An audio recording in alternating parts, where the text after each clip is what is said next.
আলহামদুলিল্লাহ। দেখেন আপনাদের কারো কোনো কিছু আন্ডারস্ট্যান্ডিং এ প্রবলেম আছে কিনা একটু বলবেন আমাকে প্লিজ। এখন পর্যন্ত যতটুকু পড়েছেন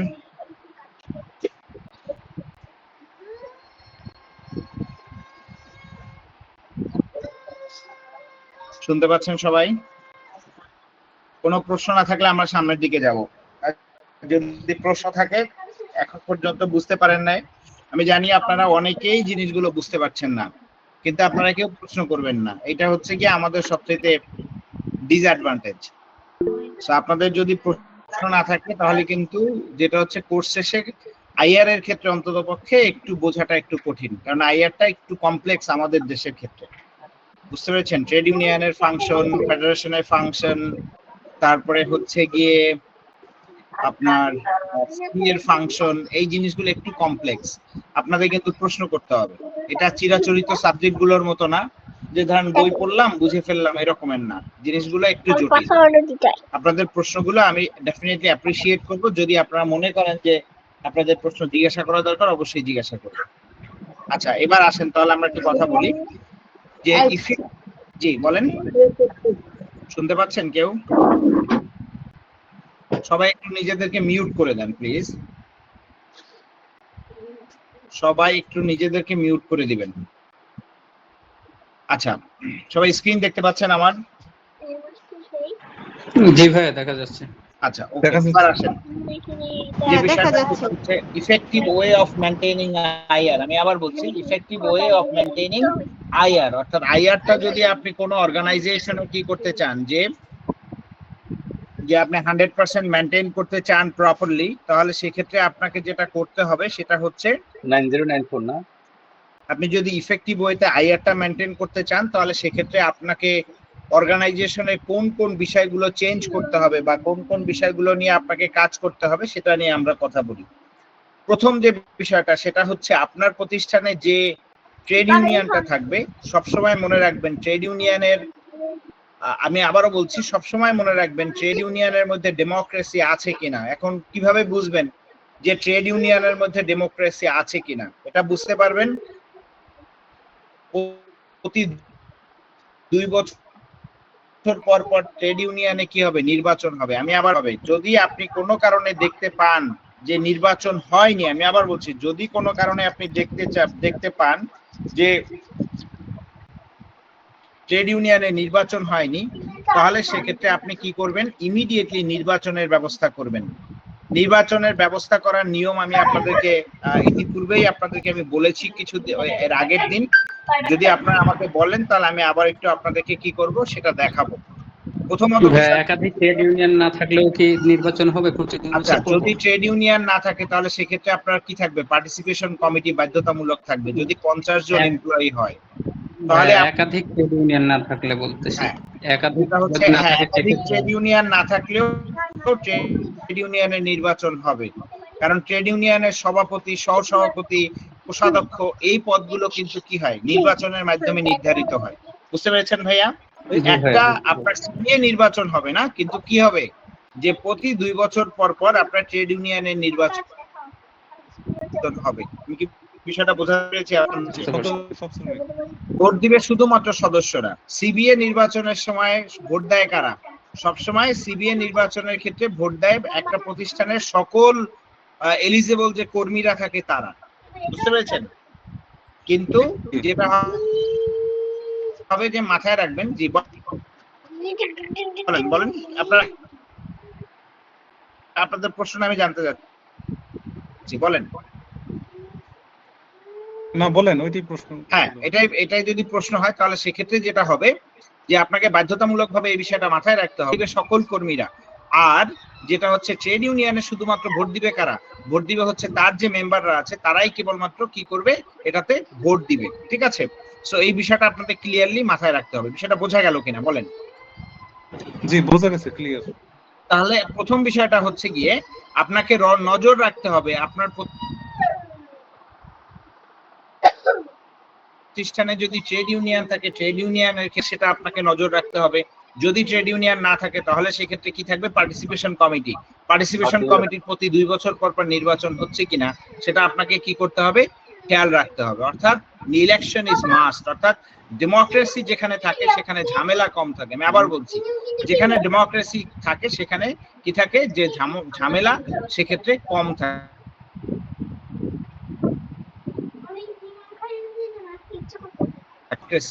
আপনার অর্গানাইজেশনে existing sound Democratic trade union থাকতে হবে, এক। 2 নাম্বার হচ্ছে গিয়ে যে আপনাকে প্রমোট অ্যান্ড ওপেন ডায়ালগ। আমি আবারও বলছি, প্রমোট অ্যান্ড ওপেন ডায়ালগ।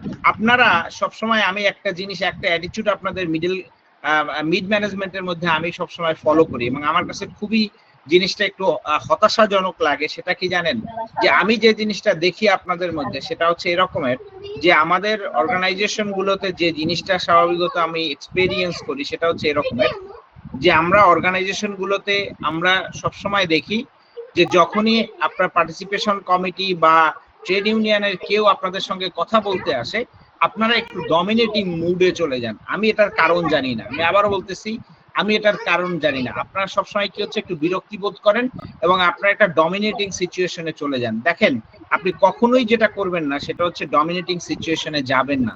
আপনি যদি ডমিনেটিং সিচুয়েশনে যান তাহলেই কিন্তু সমস্যা। আমি আবারও বলতেছি, কারণ শোনেন, আপনি যে কাজটা করবেন সেটা হচ্ছে প্রমোট অ্যান্ড ওপেন ডায়ালগ। একদম সবসময় ওপেন কি করতে হবে, আপনাকে ডায়ালগটা করতে হবে। একটা মানুষের সঙ্গে কথা বলেন, কথা বললেই কিন্তু সমস্যার অনেকগুলো সমাধান কিন্তু চলে আসে। সো আপনারা সবসময় একটা রিজিড সিচুয়েশনে থাকেন এবং আপনারা যারা এখানে ফ্যাক্টরি থেকে এসেছেন তাদের ক্ষেত্রে আরো স্পেশালি বলি, যে আপনারা একটা কাজ করেন, সেটা হচ্ছে যে প্রোডাকশনের যে লোকগুলো থাকে তারা একটু স্বল্প শিক্ষিত থাকে।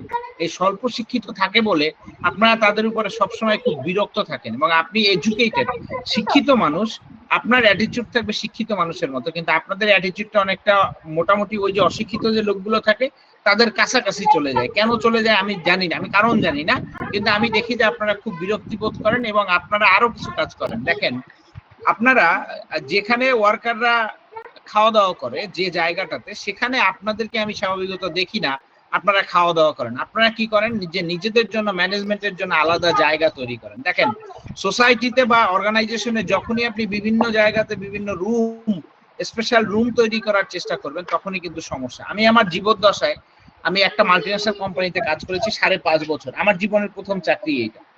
হ্যাঁ, এবং এই মাল্টিনেশনাল কোম্পানিতে যেটা হতো সেটা হচ্ছে, আমি যে ফ্লোরে বসতাম ওই ফ্লোরে সিইও বসতো। এবং আপনাকে আমি প্রতিষ্ঠানের নাম বলতেই পারি, বাংলা লিংক নামের যে প্রতিষ্ঠানটা আছে, এই প্রতিষ্ঠান, আমরা যে ফ্লোরে বসতাম সেই ফ্লোরে সিইও বসতো। সো সিইও বসতো বলে যেটা হতো সেটা হচ্ছে, সিইও, আমরা যে ওয়াশরুম ইউজ করতাম সিইও সেম ওয়াশরুম ইউজ করতো।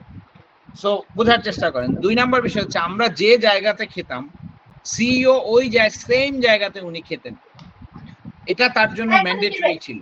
তাহলে আপনাদের জন্য যেটা হয় যে ম্যানেজমেন্টের জন্য আলাদা রুম, ম্যানেজমেন্টের জন্য বসার জায়গা আলাদা, খাওয়ার জায়গা আলাদা, এগুলো কেন? আমি আসলে এগুলোর কোনো কারণ খুঁজে পাই না। দেখেন, ওয়ার্কাররা মনে করে যে আপনি হয়তোবা ওয়ার্কারের জন্য আজকে মাংস রান্না হয়েছে, ওই ওয়ার্কার যে মাংসটা খাচ্ছে আপনিও সেই মাংসটাই খাচ্ছেন, কিন্তু ওয়ার্কার ভাবতেছে যে ও আচ্ছা, আমরা মাংস খেয়েছি শুধুমাত্র গরুর, তারা খাসির এবং গরুর মাংস খাচ্ছে। সো মানুষের মধ্যে একটা মিস ইন্টারপ্রিটেশন কি হয়, চলে আসে। কেন চলে আসে? Because of your behaviour.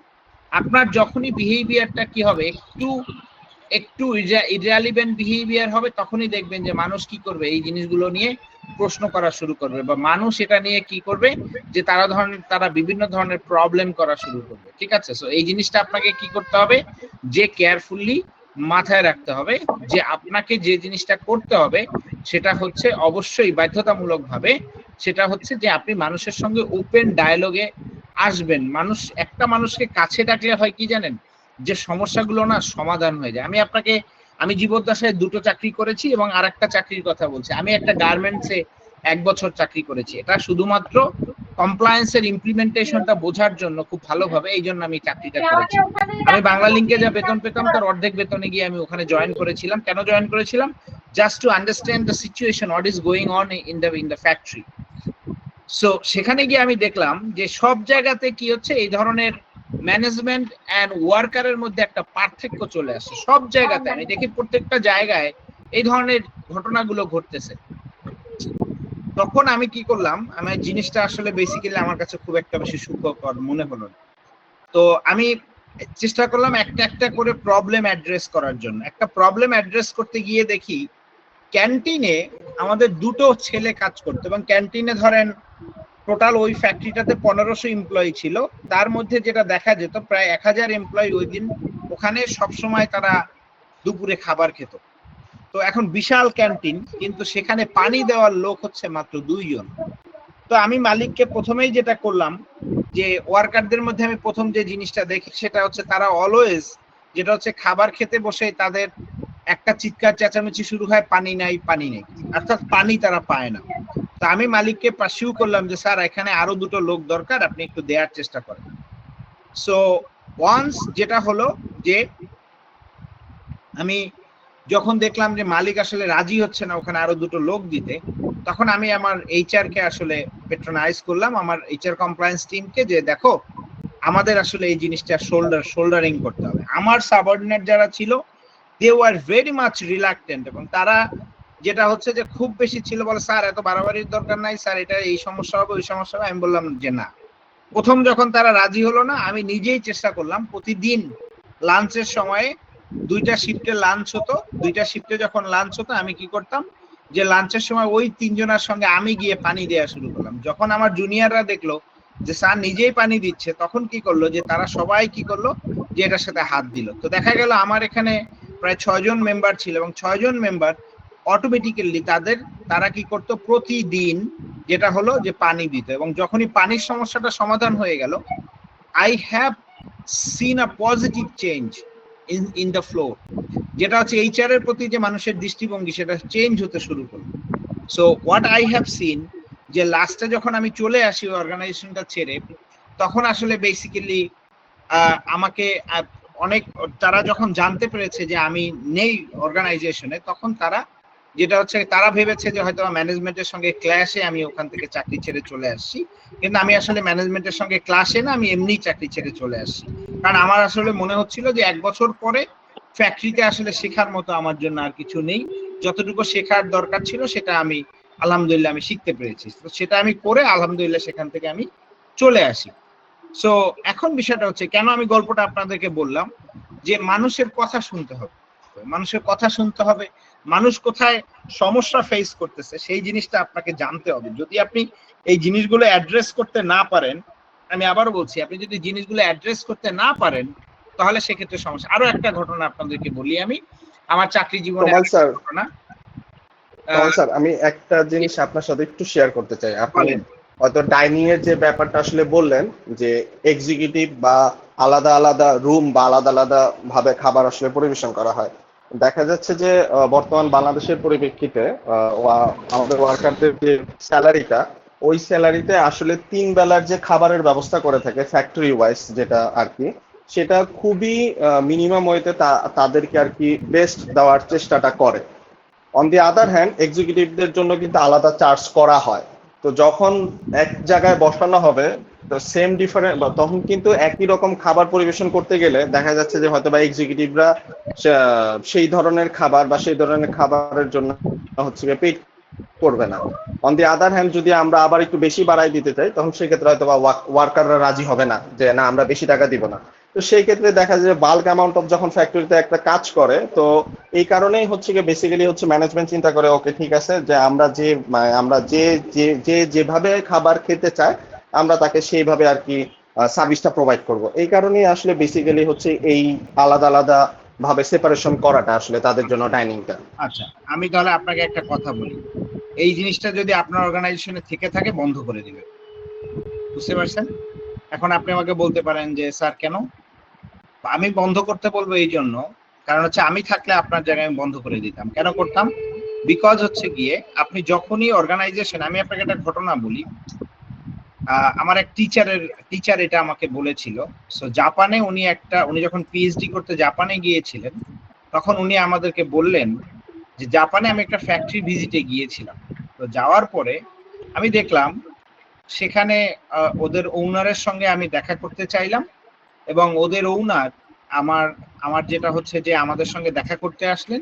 তো দেখলাম যে ওয়ার্কার যে ড্রেস পরে সেই সেম ড্রেসটা পরা হচ্ছে ওই ওনারও সেম ড্রেসটা পরা, বুঝেন? কিন্তু তো তখন সে আমাদেরকে ওই ফ্যাক্টরিটা সুন্দর করে ঘুরে ঘুরে দেখাচ্ছে, এবং সে বলতেছে কোথাও, সে যখন ইংলিশ বলতেছে সে কোথাও বলছে না this is my organisation, and always he has been say যে we are working here, all we are employee of this organisation.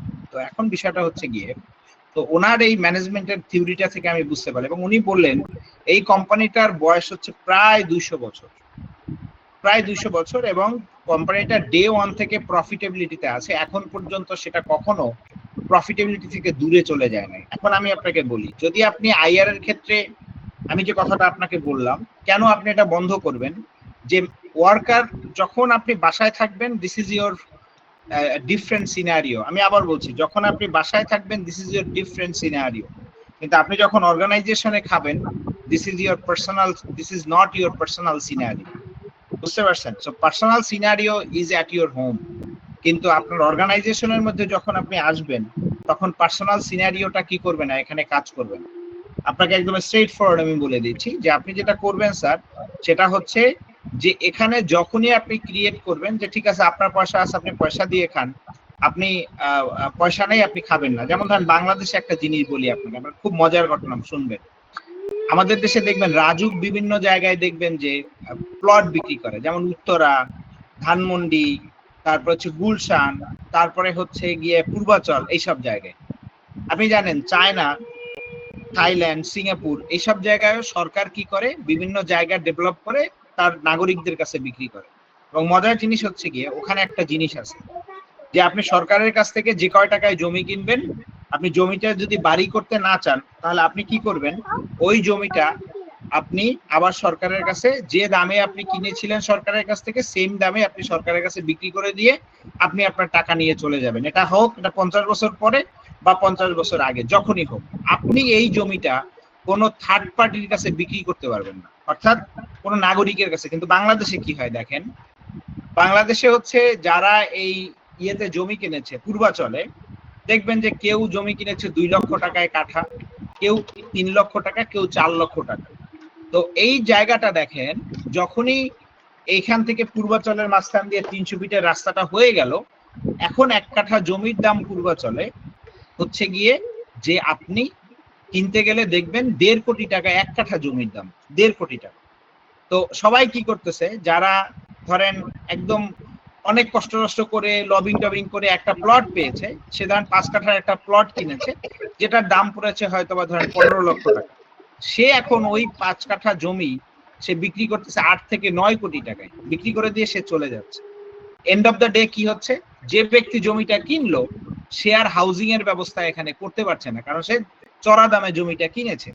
এবং ম্যাক্সিমাম দেখবেন পলিটিশিয়ানরা, এই আওয়ামী লীগের লোক, এই সেই এগুলো যারা আছে সবাই এখানে জমি জোর খাটিয়ে বরাদ্দ নিয়ে এরা কেউ বাড়ি করবে না, এবং সবাই এই জমি বিক্রি করে দিয়ে এখন চলে যাচ্ছে। তাহলে সরকারের যে আবাসনের যে ব্যবস্থাটা সেটা আর হলো না। তো এখন দেখেন সিঙ্গাপুরে, আমরা বলি সিঙ্গাপুর হবে বাংলাদেশ, এই হবে সেই হবে, কেন বাংলাদেশ কখনো সিঙ্গাপুরের সমান হবে না? তার অনেকগুলো উদাহরণ দেই। সিঙ্গাপুরের সরকার যখন যেটা হচ্ছে যে এই লি সরকার যখন আসে তখন তারা একটা কাজ করেছিল, সেখানে বলেছিল সরকারি কর্মকর্তার ছেলেরা সরকারি স্কুলে পড়বে, সরকারি কর্মীরা তারা ব্যক্তিগত গাড়িতে চলবে না, তারা চলবে পাবলিক ট্রান্সপোর্টে, তাদের চিকিৎসা হবে সরকারি হাসপাতালে। তো যখনই এইটা করে দিল তখন দেখেন সিঙ্গাপুরের পাবলিক ট্রান্সপোর্ট সবকিছু ইমপ্রুভ করেছে। আমাদের দেশে করে দেখবেন সবকিছু ইমপ্রুভ করবে। তো এই জন্য যেটা হয়, রাষ্ট্রের কাজ হচ্ছে সবাইকে ইকুয়াল একটা জায়গায় আনা। অর্গানাইজেশনের কাজ যতক্ষণ পর্যন্ত একটা ইকুয়াল জায়গায় না নিয়ে আসতে পারবেন ততক্ষণ পর্যন্ত আমাদের ম্যানেজমেন্টের মধ্যে ডিসপিউট থেকে যাবে। আমি আবারও বলতেছি, ম্যানেজমেন্টের মধ্যে একটা ডিসপিউট থেকে যাবে। এবং দেখেন বাংলাদেশে সুশৃঙ্খল বাহিনী, তাদের মধ্যেও দেখেন ডিসপিউট আছে। কোথায় আছে? বিডিআর কার্নেজ, বিডিআর এর যে হত্যাকাণ্ড, এটার সূত্রপাতটা হয়েছিল কোথা থেকে? শুধুমাত্র অপারেশন ডাল ভাত নামের একটা প্রজেক্ট থেকে। সেখানে অফিসাররা বেশি পরিমাণ প্রফিট নিয়েছে, সোলজাররা কম পরিমাণ প্রফিট নিয়েছে সেখান থেকে। সো এই যে গ্যাপ, আমি আবারও বলছি, অর্গানাইজেশনে যখন থাকবে তখন অর্গানাইজেশনে একটা ওয়ার্কার যে ড্রেস পরবে যেটা যদি ইউনিফর্ম থাকে তাহলে আপনার এইচআর ম্যানেজারকেও সেম ইউনিফর্ম করতে হবে। দেখবেন সিঙ্গার বাংলাদেশে দেখবেন, যদি আপনি কখনো যান দেখবেন সবাই সেম ড্রেস পরে, বুঝতে পেরেছেন? হ্যাঁ, তো আর প্যাকেও সবাই সেম ড্রেসই পরে। আমি আপনার কথার সাথে আর পাকে সবাই সেম ড্রেস পরে, এই যে আপনি বললেন। এখন একজন আপনাকে এই জিনিসটা মানতে হবে। বলেন প্লিজ বলেন। হ্যাঁ, মানে আমি জাস্ট বলতেছি, ফিজিবিলিটি চেক করে বলতেছি, জাস্ট আমি নট জাস্ট আমার অর্গানাইজেশন বাট ওভারঅল থেকে একটা কথা বলতে চাচ্ছি। সেটা হচ্ছে যে আপনার অর্গানাইজেশনে 20,000 ওয়ার্কার আছে, এক্সিকিউটিভ আছে 3,000। আমি জাস্ট একটা মানে র্যান্ডম নাম্বার পিক করলাম। সো আপনি অ্যাজ এ ম্যানেজমেন্ট বা আপনি মালিক, আপনি চিন্তা ভাবনা করলেন যে আপনি যে ওয়ার্কাররা যে খাবারটা খায় সেটাতে আপনি বেস্ট পসিবল ওয়েতে তাদেরকে ভালো দেওয়ার চেষ্টা করবেন, এবং আপনি সেই জায়গায় হয়তোবা 50% সাবসিডি দেওয়ার চেষ্টা করবেন, কিন্তু আপনি এক্সিকিউটিভদের হয়তোবা সেটা দিবেন না। ঠিক আছে, কারণ এক্সিকিউটিভদের আপনার সেই অ্যাবিলিটি আছে যে তারা তাদের লাঞ্চ টাইম বা লাঞ্চ টাইমটা তারা নিজেদের পুরোটাই নিজেদের টাকা দিয়ে নিবে। কিন্তু আপনি যেটা করতেছেন, ওয়ার্কারদের একটা অ্যামাউন্ট অফ টাকা আপনি দিচ্ছেন, এবং সেই অ্যামাউন্ট অফ টাকার জন্য ওয়ার্কাররা হয়তো বা 3 বেলা ভালোভাবে সেই জায়গায় খেতে পারতেছে, কিন্তু স্টিল এক্সিকিউটিভদের সাথে যখন সেই খাবারের তুলনা বা সেটা যখন করা হবে, এমন না যে সেটা খুব ডিফারেন্ট, বাট তারপরে ওয়ার্কাররা সবসময় চায় যে আমরা লোয়েস্ট পসিবল টাকাতে হচ্ছে কি বেস্ট পসিবল আউটপুটটা গেইন করব ইন কেস অফ ডাইনিং এর ক্ষেত্রে। তো সেটা কিভাবে সলভ করবে যদি আমরা সবাই হচ্ছে গিয়ে এইভাবে চিন্তা ভাবনা করি একজন মালিক পক্ষ থেকে, যে সেটা কিভাবে সলভ করা সম্ভব? দেখেন, এটা মালিক পক্ষকেই সলভ করতে হবে। এটা আপনি কখনো কি করতে পারবেন না, যে সলভ করতে পারবেন না। এটা সলভ করতে পারবে হচ্ছে কি শুধুমাত্র মালিক পক্ষ, বুঝতে পারছেন? কারণ মালিককেই বুঝতে হবে, কামাল ভাই, মালিককেই বুঝতে হবে। কামাল বলেন ভাই, প্লিজ। আমি শরীফ ভাইয়ের উত্তরটা একটু আপনি সুযোগ দেন, আমি একটু শেয়ার জি করি। প্লিজ ভাইয়া বলেন। আমি আরেকেতে ছিলাম, আমি নামই বলে দিলাম কোম্পানির। এটা ডিপেন্ড করে কি আপনার এফিসিয়েন্সি কিভাবে বাড়াবেন ওয়ার্কারের ক্ষেত্রে। আপনার এই ক্ষেত্রে ওইখানে ক্যান্টিন ছিল না একটা প্রজেক্টে, মোটামুটি বড় প্রজেক্টই। ওদেরকে ফুড অ্যালাউন্স দেওয়া হতো, অফিসারদের একরকম একটু বেশি ছিল গ্রেড অনুযায়ী, ওয়ার্কারদের একটু কম ছিল। তো পরবর্তীতে একটা হিসাব করে দেখলাম আমরা যে এই ওয়ার্কাররা যখন বাইরে যেয়ে খায়, এই 1 ঘন্টা মানে লাঞ্চ টাইমে তারা বাসায় কেউ যাচ্ছে বা খাবার নিয়ে আসে, সেই রকম ফুড তারা পায় না তাদের বাসার থেকে আনতে। যাই হোক, আমরা একটা সার্ভে করেছিলাম। ওটা যখন আমরা ক্যান্টিন চালু করলাম, তখন ভাই যে কথাটা বললো, আমরা যখন ক্যান্টিন চালু করলাম তারা ইন হাউসে খেলো। মজার বিষয়, ওইখানে আমরা করলাম কি অফিসাররা পরে খাবে, ওয়ার্কাররা খাবে, এরকম করে কিছু কালচার আমরা রেডি করলাম। ইউ নো দ্যাট, যে ওই যে আপনি পয়সার কথা চিন্তা করতেছেন, এইটা আপনি চিন্তা করবেন যে শ্রমিকটা দুপুরে খাবার খাচ্ছে, এই শক্তিটা কিন্তু তার কোম্পানি 23-এ দিচ্ছে, রাইট? জি এই এনার্জি গুলি সে কোম্পানি। মালিকরা আসলে ওইভাবে বুঝাইতে হবে। যখন আমরা মালিকরা প্রেজেন্ট করলাম যে ইউর কস্টিং, এবং আপনি দেখতেছেন যে ফাইন্যান্সের ভাষায় একটু খরচ বাড়তেছে, ওভারঅল এফিসিয়েন্সি যখন আমরা ক্যালকুলেশন করে দেখলাম, তাদের মানে স্যাটিসফ্যাকশন লেভেল আমরা অনেক হাই ছিল। একটা পরবর্তীতে দেখা জিনিস গেল আমি অ্যাড করি, যে এখন আমি ডাইনিংটা আপনাকে বলি, ইন্ট্রোডিউস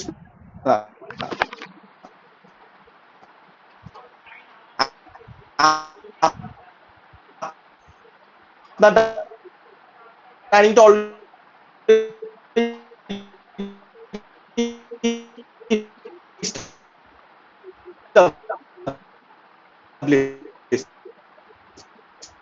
সেখানে ধরেন 20,000 লোক খাচ্ছে, এরকম না যে সেখানে হচ্ছে কি আপনি ডাইনিং ইন্ট্রোডিউস করছেন। আমি নর্মাল কথা বাট এই চ্যালেঞ্জগুলি নেন, এগুলি আসলেও অনেক ভালো আউটপুট পাওয়া যায়। আমি 2টা জায়গায় দেখেছি। Thank you. তো ভাইয়া, যে ভাই আগে বলছিলেন, তো ভাইয়া আমি আপনার ক্ষেত্রে যেটা বলবো সেটা হচ্ছে আমাদের ওনারদের আসলে বুঝতে হবে আসলে সে আসলে কি জিনিসটা জেনারেট করতে চাচ্ছে, বুঝতে পেরেছেন? সো এই জিনিসটা, এবং একটা মজার বিষয় হচ্ছে ভাইয়া, যে আপনাদেরকে যে জিনিসটা তৈরি করতে হবে সেটা হচ্ছে যে ওপেন ডায়লগের মাধ্যমে আপনার একটা আস্থার জায়গা তৈরি করতে হয়। এটা গেল একটা বিষয়, আমি এটা নিয়ে আর কথা বলবো না, এতটুকু আমি এখানে ছেড়ে দিলাম। এরপর আসেন ওয়ার্কার্স পার্টিসিপেশন ইন ম্যানেজমেন্ট। যেটা হয় আপনি দেখবেন আমাদের দেশে একটা কালচার ইদানিং তৈরি হয়ে গেছে, সেটা হচ্ছে কি জানেন? সেটা হয় হচ্ছে, আপনারা এটা সবাই জানেন যে সাকসেশন প্ল্যানিংটা আসলে কখন করে, এইচআর এর ভাষায় যেটা বলে সেটা হচ্ছে রেয়ার স্কিল যদি থাকে, আমি আবার বলছি রেয়ার স্কিল যদি থাকে, তাহলে রেয়ার স্কিলের ক্ষেত্রে একটা ইম্পর্টেন্ট বিষয় কাজ করে। রেয়ার স্কিল হচ্ছে তখন রেয়ার স্কিল গুলো, যেমন দেখবেন ব্যাংকের এমডি, আপনি যাকে তাকে ব্যাংকের এমডি বানিয়ে দিতে পারবেন না। যাকে তাকে আপনি ধরেন ব্যাংকের আপনি ট্রেজারি হেড বানিয়ে দিতে পারবেন। এমন লোককে আপনাকে বানাতে হবে যে লোক আসলে রিয়েলি ট্যালেন্টেড ওই লোকগুলোকে। তো এই জন্য দেখবেন ব্যাংকগুলো কি করে, যে ওরা একটা সাকসেশন প্ল্যানিং পাইপলাইন, একটা ফার্নেল তৈরি করে। একটা সাকসেশন প্ল্যানের একটা দেখবেন যে আলাদা একটা ফার্নেল ও জেনারেট করে। এই ফার্নেলটা তৈরি করলে কি হয় জানেন, যে আপনার ইনসাইড থেকে আপনি ট্যালেন্টেড পিপল গুলোকে টান দিয়ে একদম টপে নিয়ে যেতে পারেন। তো আমাদের দেশে একটা সমস্যা আছে, আমাদের তো আর গার্মেন্টস বা ফ্যাক্টরি গুলোতে ম্যাক্সিমামই হচ্ছে এটা নন ট্যালেন্টেড পিপল, এবং এরা আসলে ওয়ার্কার লেভেলের লোকজন। তো ওয়ার্কার লেভেলেরও হলে আপনাদের কাছে একটা জিনিস করতে হবে, সেটা কি জানেন, সেটা হচ্ছে যে আপনি যদি আইআর এর আমি আইআর এর বেনিফিটটা শুধু বলবো, আমি অন্য বেনিফিট বলতে যাচ্ছি না আপনাদের। সেটা হচ্ছে আমি যেটা দেখেছি সেটা হচ্ছে ইন্টারনাল রিক্রুটমেন্ট। দেখবেন আমরা রিক্রুটমেন্টের ক্ষেত্রে, আপনারা যারা রিক্রুটমেন্ট নিয়ে কাজ করেন বা আপনারা করেন, তারা কি করেন, যখনই আপনার কোনো রিক্রুটমেন্টের জন্য কোনো রিকোয়ারমেন্ট আসে, তখন আপনারা কি করেন, সোর্স অফ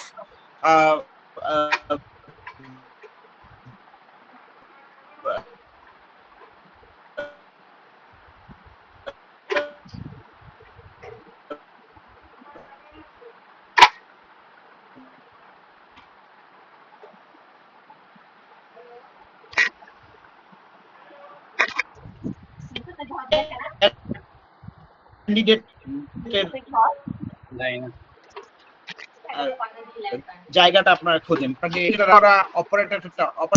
আপনার এখান থেকে চলে যায় কেন, বিকজ ও আপনার এখানে গ্রোথ অপরচুনিটি পায় না বলে দেখবেন কি, ও সুন্দর করে আরেক জায়গায় গিয়ে ও হয়তো আমি আমার জীবদ্দশায় একটা ঘটনা বলি।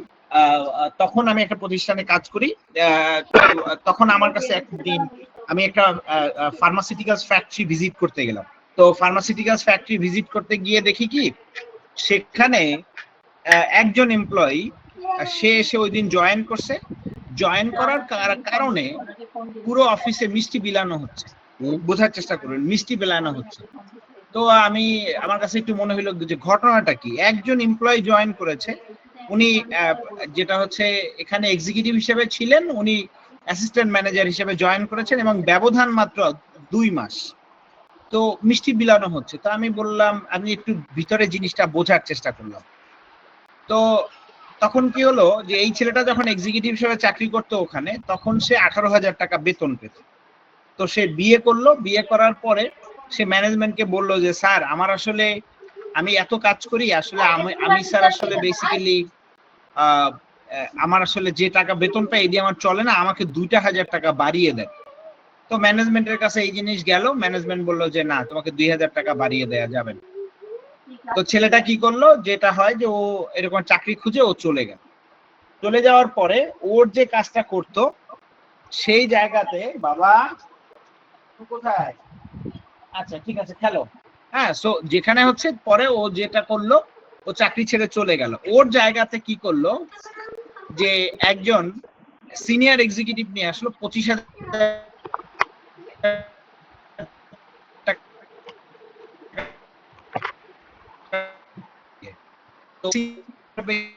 সামলাতে পারতেছে না কোনোভাবে। তো তাকে কি করলো, 15 দিন পরে কোম্পানি বিদায় করে দিল। সে তার পরে ওই জায়গাতে কোম্পানি যেটা হচ্ছে যে 14 crore প্লিজ, যেটা হলো যে ওখানকার আরো 3টা লোক সে ওখানে বসানো হলো ওই ছেলেটার কাজ করানোর জন্য। এই 3 জনও মোটামুটি কি হচ্ছে যে তারা হাঁপিয়ে উঠলো যে ওই ছেলেটার কাজ করতে পারছে না তারা। এবং তার পরবর্তীতে যেটা হলো সেটা হচ্ছে যে ওই ছেলেটাকে অফার করা হলো যে তুমি কি করো, যে তুমি চলে আসো আমাদের এখানে এসে জয়েন করো। তখন কি করলো, ছেলেটা বললো যে আমি অ্যাসিস্ট্যান্ট ম্যানেজার হলে আমি জয়েন করব এবং আমার স্যালারি দিতে হবে 50,000 টাকা। মালিক তখন বাধ্য হয়ে এটা করলো, না বাবা সরি বাবা, শব্দ করা যাবে না, হ্যাঁ ঠিক আছে, ওকে।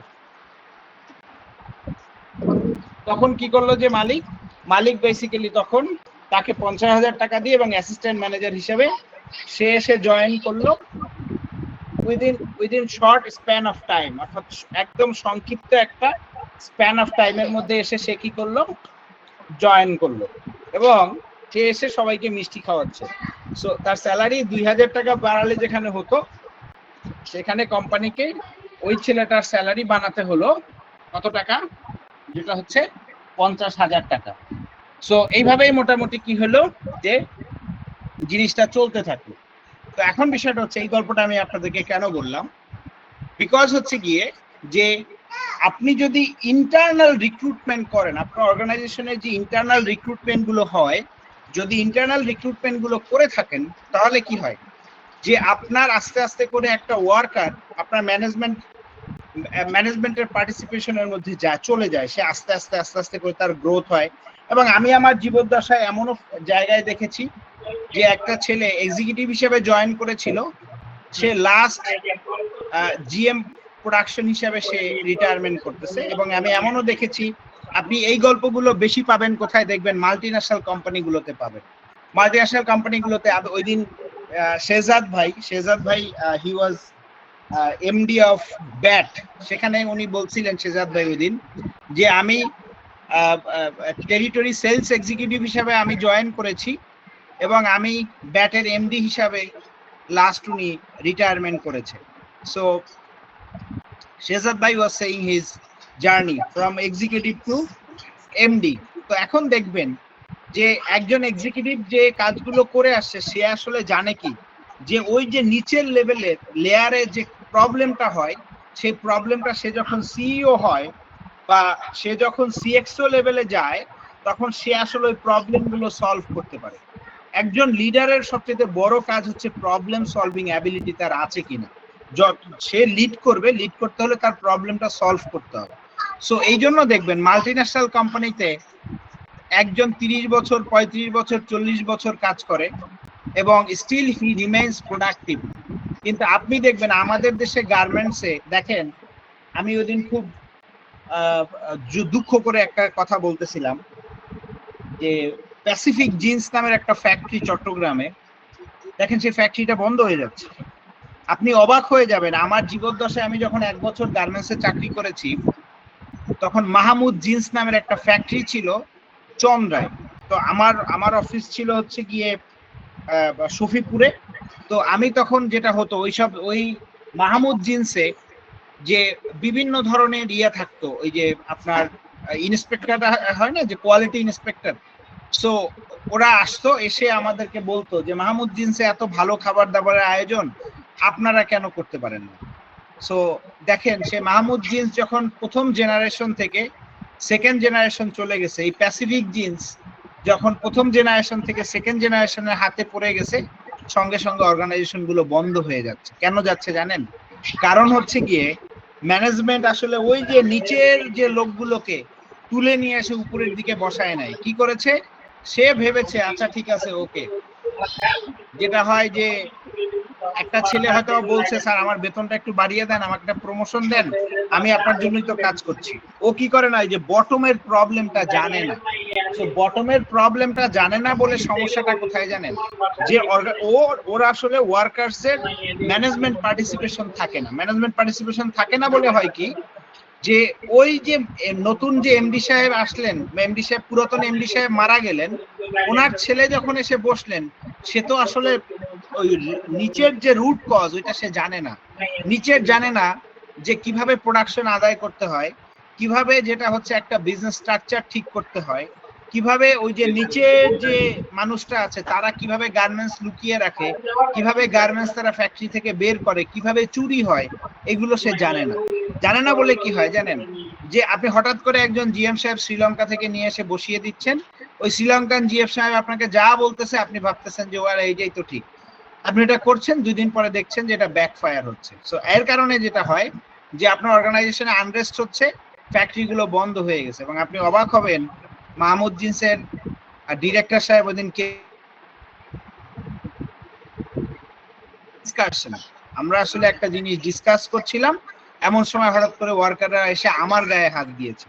মানে একটা বুঝতে পারছেন যে একটা প্রতিষ্ঠান যেটা হচ্ছে 100 কোটি 150 কোটি টাকার মূল ভ্যালুয়েশনের একটা প্রতিষ্ঠান, সেই প্রতিষ্ঠানের ডিরেক্টরের গায়ে শব্দ করবে না, ডিরেক্টরের গায়ে কি করতেছে, এসে আপনার ওয়ার্কাররা হাত দিচ্ছে। সো জিনিসটা কতটা প্যাথেটিক এবং কতটা প্রবলেমের একটা বিষয়, বোঝা যাচ্ছে বিষয়টা স্যার? আমি কি আপনাদেরকে বোঝাতে পারছি স্যার? আমি আসলে অনেক কিছু বলছি, আমি আসলে এইভাবে আপনাদেরকে স্বাভাবিকত ট্রেনিংটা এভাবে করাতাম না, করাচ্ছি এই জন্য বিকজ আপনার আন্ডারস্ট্যান্ডিং লেভেলটা ক্লিয়ার করার জন্য, সো দ্যাট ইউ আন্ডারস্ট্যান্ড যে আমি আসলে কি করতে চাচ্ছি, যে আপনাদেরকে যে জিনিসটা বোঝানোর দরকার সেটা আপনারা বুঝতে পারছেন কিনা। আমি আসলে এই জন্য একটু ডিটেলসে ভেঙে ভেঙে করে বলছি এবং কিছু অর্গানাইজেশনের নাম বলছি, এক্সাম্পল দিচ্ছি। আপনারা কি বুঝতে পারছেন কিনা স্যার? আমাকে একটু বলবেন প্লিজ। জি স্যার, বুঝতে পারছি স্যার। তো এটা একটা বিষয়। এবার আসেন, জি বলেন। এই রেফারেন্সগুলো আমাদের দরকার হবে। আমি আমার কোম্পানির নাম বলতেছি না, তারপরও স্পেসিফিক জিনিসের মতো এরকম সমস্যা আরো কিছু কোম্পানিতে হচ্ছে রিসেন্টলি। জি, এটাই বললাম।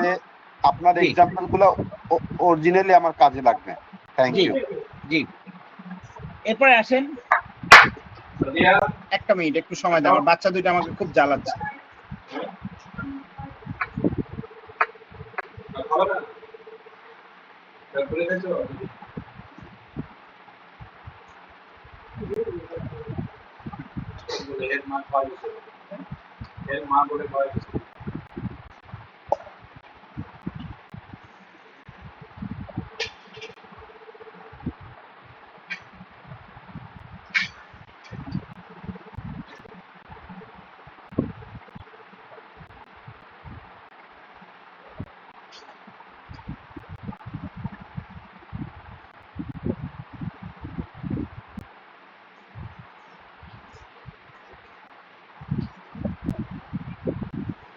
আচ্ছা, যে বিষয়টাতে কথা বলছিলাম, যেটা হলো যে এরপরে যে বিষয়টা, সেটা হচ্ছে মিউচুয়াল অ্যাকোমোডেশন। মিউচুয়াল অ্যাকোমোডেশন হচ্ছে দুটো পক্ষকে, ম্যানেজমেন্ট অ্যান্ড এমপ্লয়ি বা ওয়ার্কার, আপনি যেটাই বলেন না কেন, তাদেরকে যেটা করতে হবে সেটা হচ্ছে দুটো পক্ষকেই একটা সহনশীল অবস্থায় থাকতে হবে। এমন না যে ঠিক আছে ও ওয়ার্কার, ওই বেটা ওয়ার্কার, ওকে আমার দাম দেওয়ার কি আছে, হ্যাঁ, তো ওকে আমার ইয়া করার কি আছে। দেখবেন আমি একজন মেজর সাহেবকে লাথি খেতে দেখেছি, লাথি মানে ওয়ার্কার রীতিমতো তাকে লাথি মেরেছে একজন মেজর সাহেব। এবং যেটা হচ্ছে আমরা বসা, আমরা কথা বলছি, সো কথা বলার এক পর্যায়ে একটা ওয়ার্কার আসছে এবং ওয়ার্কার এসে তাদেরকে কিছু, বাবা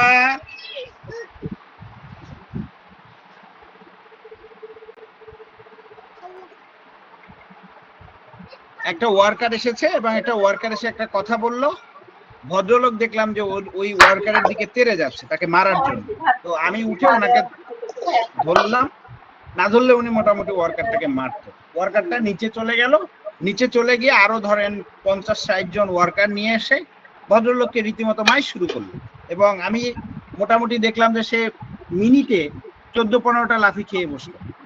সো পরে আমি ওয়ার্কারদেরকে থামিয়ে মোটামুটি একটা সিচুয়েশন এখানে ক্রিয়েট করলাম, অ্যাপোলোজাইজ করলাম যে ভাই চলে যাও, কোনো সমস্যা নেই, জিনিসটা দেখা হচ্ছে। তো এখন সমস্যাটা হচ্ছে গিয়ে যে এই যে মিউচুয়াল অ্যাকোমোডেশন, একটা মানুষ আসবে আপনার কাছে, আপনি কথা বলতে আসলে আপনি তাকে উঠে মারতে যাবেন, এটা তো আসলে মিউচুয়াল অ্যাকোমোডেশন না। মানে আপনি এক জায়গাতে যে আপনি অবস্থান করবেন, সহ অবস্থান, এটা আপনার প্রয়োজন। দেখেন আমি যে এখন যদি আপনি খুব সুন্দর করে বলেন, দেখেন তো যে শিবিরের আচরণ এবং বিএনপির আচরণ, এই দুইটা আচরণ আপনি দেখেন, আপনার নিজের কাছে আপনি বুঝতে পারবেন যে পলিটিক্সে আসলে বাংলাদেশের মানুষ কেমন আচরণ পছন্দ করে, সেটা আসলে শিবির দেখা। আমি গতকালকে একজন ইন্টারভিউ দেখছিলাম যে ঢাকা ইউনিভার্সিটির একজন যেটা হচ্ছে যে ভদ্রলোক হচ্ছে, উনি আগে ভিপি ছিলেন, উনি আওয়ামী লীগের একজন বড় নেতাও ছিলেন, এবং উনি বলতেছেন যে দেখেন এই ছেলে দুটো যখন ভিপি এবং জিএস হলো,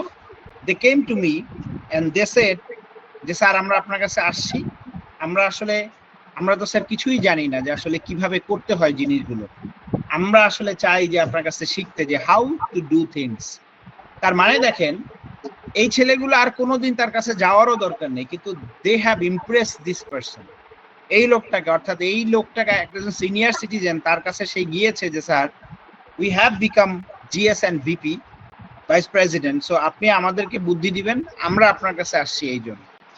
সো এখন আমি ব্যক্তিগতভাবে শিবিরকে পছন্দ করি বা না করি, আমি ব্যক্তিগতভাবে বিএনপি কে পছন্দ করি বা না করি, কিন্তু আমরা কেমন আচরণ চাই সেই জিনিসটা তো আসলে আমরা এখন কি করছি, এক্সপেরিয়েন্স করছি। ঢাকা ইউনিভার্সিটি যেখানে বাংলাদেশের সব থেকে শিক্ষিত, উচ্চ শিক্ষিত, বা আপনি বলতে পারেন তারা উচ্চ শিক্ষিত হবে, সব থেকে মেধাবী বাচ্চাগুলো কি করছে যে দে হ্যাভ ভোটেড ফর কি, ফর শিবির। যদি আমরা তাদেরকে স্বাধীনতা বিরোধী অনেক কিছু বলি, I don't have any problem for that, but I have problem যে আমরা আসলে কি জিনিসটা, আমরা আসলে কি এক্সপেক্ট করি একটা পলিটিক্যাল পার্টির কাছ থেকে, সেই জিনিসটা আসলে তারা কি করেছে, ডেমনস্ট্রেট করেছে। সো এই যে এইটাই হচ্ছে গিয়ে মিউচুয়াল অ্যাকোমোডেশন, অর্থাৎ একজন মানুষ হিসাবে আমি কি আচরণ চাই, এই জিনিসটা আমাকে কি করতে হবে, ডেমনস্ট্রেট করতে হবে। এটা আমাদের সব থেকে ইম্পর্টেন্ট বিষয়। এরপরে আসেন সিনসিয়ার ইমপ্লিমেন্টেশন অফ অ্যাগ্রিমেন্ট। দেখেন আপনারা অনেক সময় কি করেন যে সময়ে অসময়ে আপনি এমপ্লয়ীদের সঙ্গে বিভিন্ন ধরনের অ্যাগ্রিমেন্ট করেন বা কথা দেন, মুখে কথা দেন যে হ্যাঁ এটা করে দিব, বা আপনি কি করেন যে বলেন যে আসে একটা ছুটির বিষয়ে একটা অ্যাগ্রিমেন্ট করেন, এরকমের করেন। আপনারা কি করেন, এই জিনিসগুলো যখন আপনার সুবিধার জন্য হয় তখন আপনি এটাকে কি করেন, খুব সুন্দর করে ভুলিয়ে ভালিয়ে ওয়ার্কারের কাছ থেকে বা এমপ্লয়ের কাছ থেকে আপনি খুব সুন্দরভাবে নেন। দেখেন বাংলাদেশে এখন কর্পোরেট থেকে প্রচুর পরিমাণে কমপ্লেইন আমাদের কাছে আসে। কর্পোরেটের এমপ্লয়ীদের অভিযোগ হচ্ছে এইচআর আমাদেরকে কি করছে না, যে properly they don't listen to us and they don't provide proper facilities to us। এবং কর্পোরেটে এখন কিছু জিনিস হচ্ছে যে প্রচুর পরিমাণে ভুলভাল মামলা, কিছু আইনজীবী আমাদের পেশার কিছু লোকজন আছে যাদেরকে মোটামুটি কি করছে, ম্যানেজমেন্ট বুঝিয়ে তাদেরকে দিয়ে ভুলভাল কেস করানোর ব্যবস্থা করছে। So which is a very problematic thing, because এটা এমপ্লয়ার ব্র্যান্ডিং নষ্ট করছে। সো এই জিনিসটা কিন্তু খুব কেয়ারফুলি আপনাকে লক্ষ্য রাখতে হবে। যখনই আপনি চিন্তা করবেন যে আমার অর্গানাইজেশনে হেলদি ইন্ডাস্ট্রিয়াল রিলেশনশিপ থাকবে, তখন আপনাকে চিন্তা করতে হবে যে আপনার সিনসিয়ার এগ্রিমেন্টটা কি থাকবে, যে 100% প্রোটেক্টেড থাকবে। আমাদের দেশে অনেক ক্ষেত্রেই দেখা যায় যে সিনসিয়ার এগ্রিমেন্টটা কি থাকে না, যে 100% ওকে থাকে না। এটা একটা ইম্পর্টেন্ট বিষয়। তারপর হচ্ছে সাউন্ড এইচআর পলিসিস। আমি আবার বলছি সাউন্ড এইচআর পলিসিস, অর্থাৎ এইচআর পলিসি গুলো কি হইতে হবে, যে সাউন্ড মানে কি, ভালো, তাই না? এইচআর পলিসি যেটা নিবেন আপনি সেটা যেন ভালো হয়। আপনি যদি কি করেন যে 2 দিন লেট করে আসলে 1 দিনের স্যালারি কাটেন, যেটা আইনের কোথাও বলা নেই, আপনি এমপ্লয়িকে জোর করে অ্যানুয়াল লিভ ধরিয়ে দেন 2 দিন লেট করলে, এই ধরনের জিনিসগুলো করলে যেটা হয় সেটা হচ্ছে 2 দিন পরে পিঠে কিন্তু মার পড়ে। বুঝতে পারছেন? অর্থাৎ ওয়ার্কার রীতিমতো আপনাকে খুব ভালোভাবে কি করে, যে সে আপনাকে খুব সুন্দরভাবে একদম সাইজ করে মাইট দিয়ে দেয়। কেন মাইট দেয়? কারণ হচ্ছে কি এই ধরনের ব্যাড পলিসিস এর জন্য। আপনি যখনই ব্যাড পলিসিস ইমপ্লিমেন্ট করবেন, আপনি দেখবেন ইদানিং আমি একটা মাল্টিনেশনাল কোম্পানিতে ওই দিন দেখলাম তারা করতেছে এই কাজ। তখন আমি ম্যানেজারকে ওয়ার্ন করলাম যে আপনি যদি এই কাজ ফার্দার আবার করেন তাহলে মনে রাখবেন কিন্তু আপনার কপালে কিন্তু বড় ধরনের মাইট পড়তে পারে। সো আপনি কিভাবে এই মাইট সামলাবেন সেটা আপনার ব্যক্তিগত বিষয়, কিন্তু আপনার কপালে কিন্তু মাইট পড়বে, এটা আপনি খুব কেয়ারফুলি মাথায় রাখেন। তখন যেটা হলো যে তারা যেটা হচ্ছে যে খুব নড়ে চড়ে বসলো, দেখলাম স্প্যানিশ হচ্ছে গিয়ে ওনাদের ম্যানেজমেন্ট, এবং তারা বেশ নড়ে চড়ে বসে। তারা কি করে জানেন, আমি খুবই অবাক হয়েছি। সেটা হচ্ছে এরকমের যে ধরেন আমি কাজ করছি, আমার কাজে 5টা ভুল হলো, যেটাকে আপনাদের গার্মেন্টস এর ভাষায় বা ম্যানুফ্যাকচারিং ইউনিট গুলোর ভাষায় অল্টার বলা হয়। তো ওরা আসলে বেসিক্যালি একটা প্রোডাক্ট তৈরি করে, এটা আসলে ইলেকট্রনিক প্রোডাক্ট। সো ওই প্রোডাক্টে যদি ভুল হলে কি করে, যে 5টার সময় ওই এমপ্লয়িটার কার্ডটা গিয়ে পাঞ্চ করে ওই কার্ডটা রেখে দেয় ম্যানেজমেন্টের লোকজন। এই কার্ডটা রেখে দিয়ে পরে কি করে, যে সে আপনার তাকে দিয়ে 8টা 9টা পর্যন্ত ওই ভুলগুলো ঠিক করানো হয়, এবং যেটা হচ্ছে যে তাকে ওই কার্ডটা হাতে দিয়ে মেশিন, যে জায়গাতে পাঞ্চ মেশিন, ওখান থেকে তাকে পার করে দেওয়া হয়। ওয়ার্কার কি করে, তখন দেখা যায় ওয়ার্কারের মধ্যে ডিস্যাটিসফ্যাকশন। ওয়ার্কার তখন বলে যে আমার তো ওভারটাইম আপনি দিলেন না, আপনি শুধু শুধু আমাকে দিয়ে এটা করালেন কেন। তো তখন কি করে, ম্যানেজমেন্টের লোকজন তাকে হামকি ধামকি দিয়ে তাকে বের করে দেয়। এবং ফর শিওর আপনি মনে রাখেন, এই ফ্যাক্টরিটাতে আমি ওদিন স্প্যানিশ ম্যানেজমেন্টের সঙ্গে যখন আমার মিটিং হয়, I warn them and I said যে তোমরা কিন্তু বড় ধরনের একটা বিপদে পড়বা, এবং এটা শুধু বড় ধরনের, একটা বিশাল বড় ধরনের বিপদে তোমরা পড়তে যাচ্ছ। সো তোমরা এই বিষয়টাতে কেয়ারফুলি মাথায় রাখো। সো যেটা হয় যে তারা আমাকে একটা পর্যায়ে আশ্বস্ত করলো যে এই ধরনের বিষয়গুলো তারা দেখবে। আমি ওই অর্গানাইজেশনটার লিগ্যাল অ্যাডভাইজার। সো তারা আমাকে বললো যে বেসিক্যালি দেখো, it was a mistake and the guy who has done that, HR manager, and we are trying to discontinue with this person so that it doesn't happen anymore with us. So যেটা হয় যে এই যে HR policies গুলো, আপনারা যে policies গুলো নেন HR এর ক্ষেত্রে, সেই পলিসিস গুলো আসলে আইন অনুযায়ী জাস্টিফাইড কিনা, প্রপার কিনা, সেই জিনিসগুলো আপনাকে কি করতে হবে, কেয়ারফুলি মাথায় রাখতে হবে। যদি আপনি যদি এই জিনিসগুলো কেয়ারফুলি মাথায় না রাখেন, তাহলে কিন্তু দুদিন পরে আপনাকে কিন্তু বড় ধরনের সাফারিংস এর মধ্যে দিয়ে যেতে হবে। দেখেন, আমি যে কথাগুলো আপনাদেরকে বলছি, মনে রাখবেন, আপনি আজকে বা আজকে থেকে 5 বছর বা 2 বছর বা 3 বছর পরে আপনি দেখবেন যে আমি যে কথাগুলো বলছি এগুলো মিলে যাচ্ছে। কেন মিলে যাচ্ছে?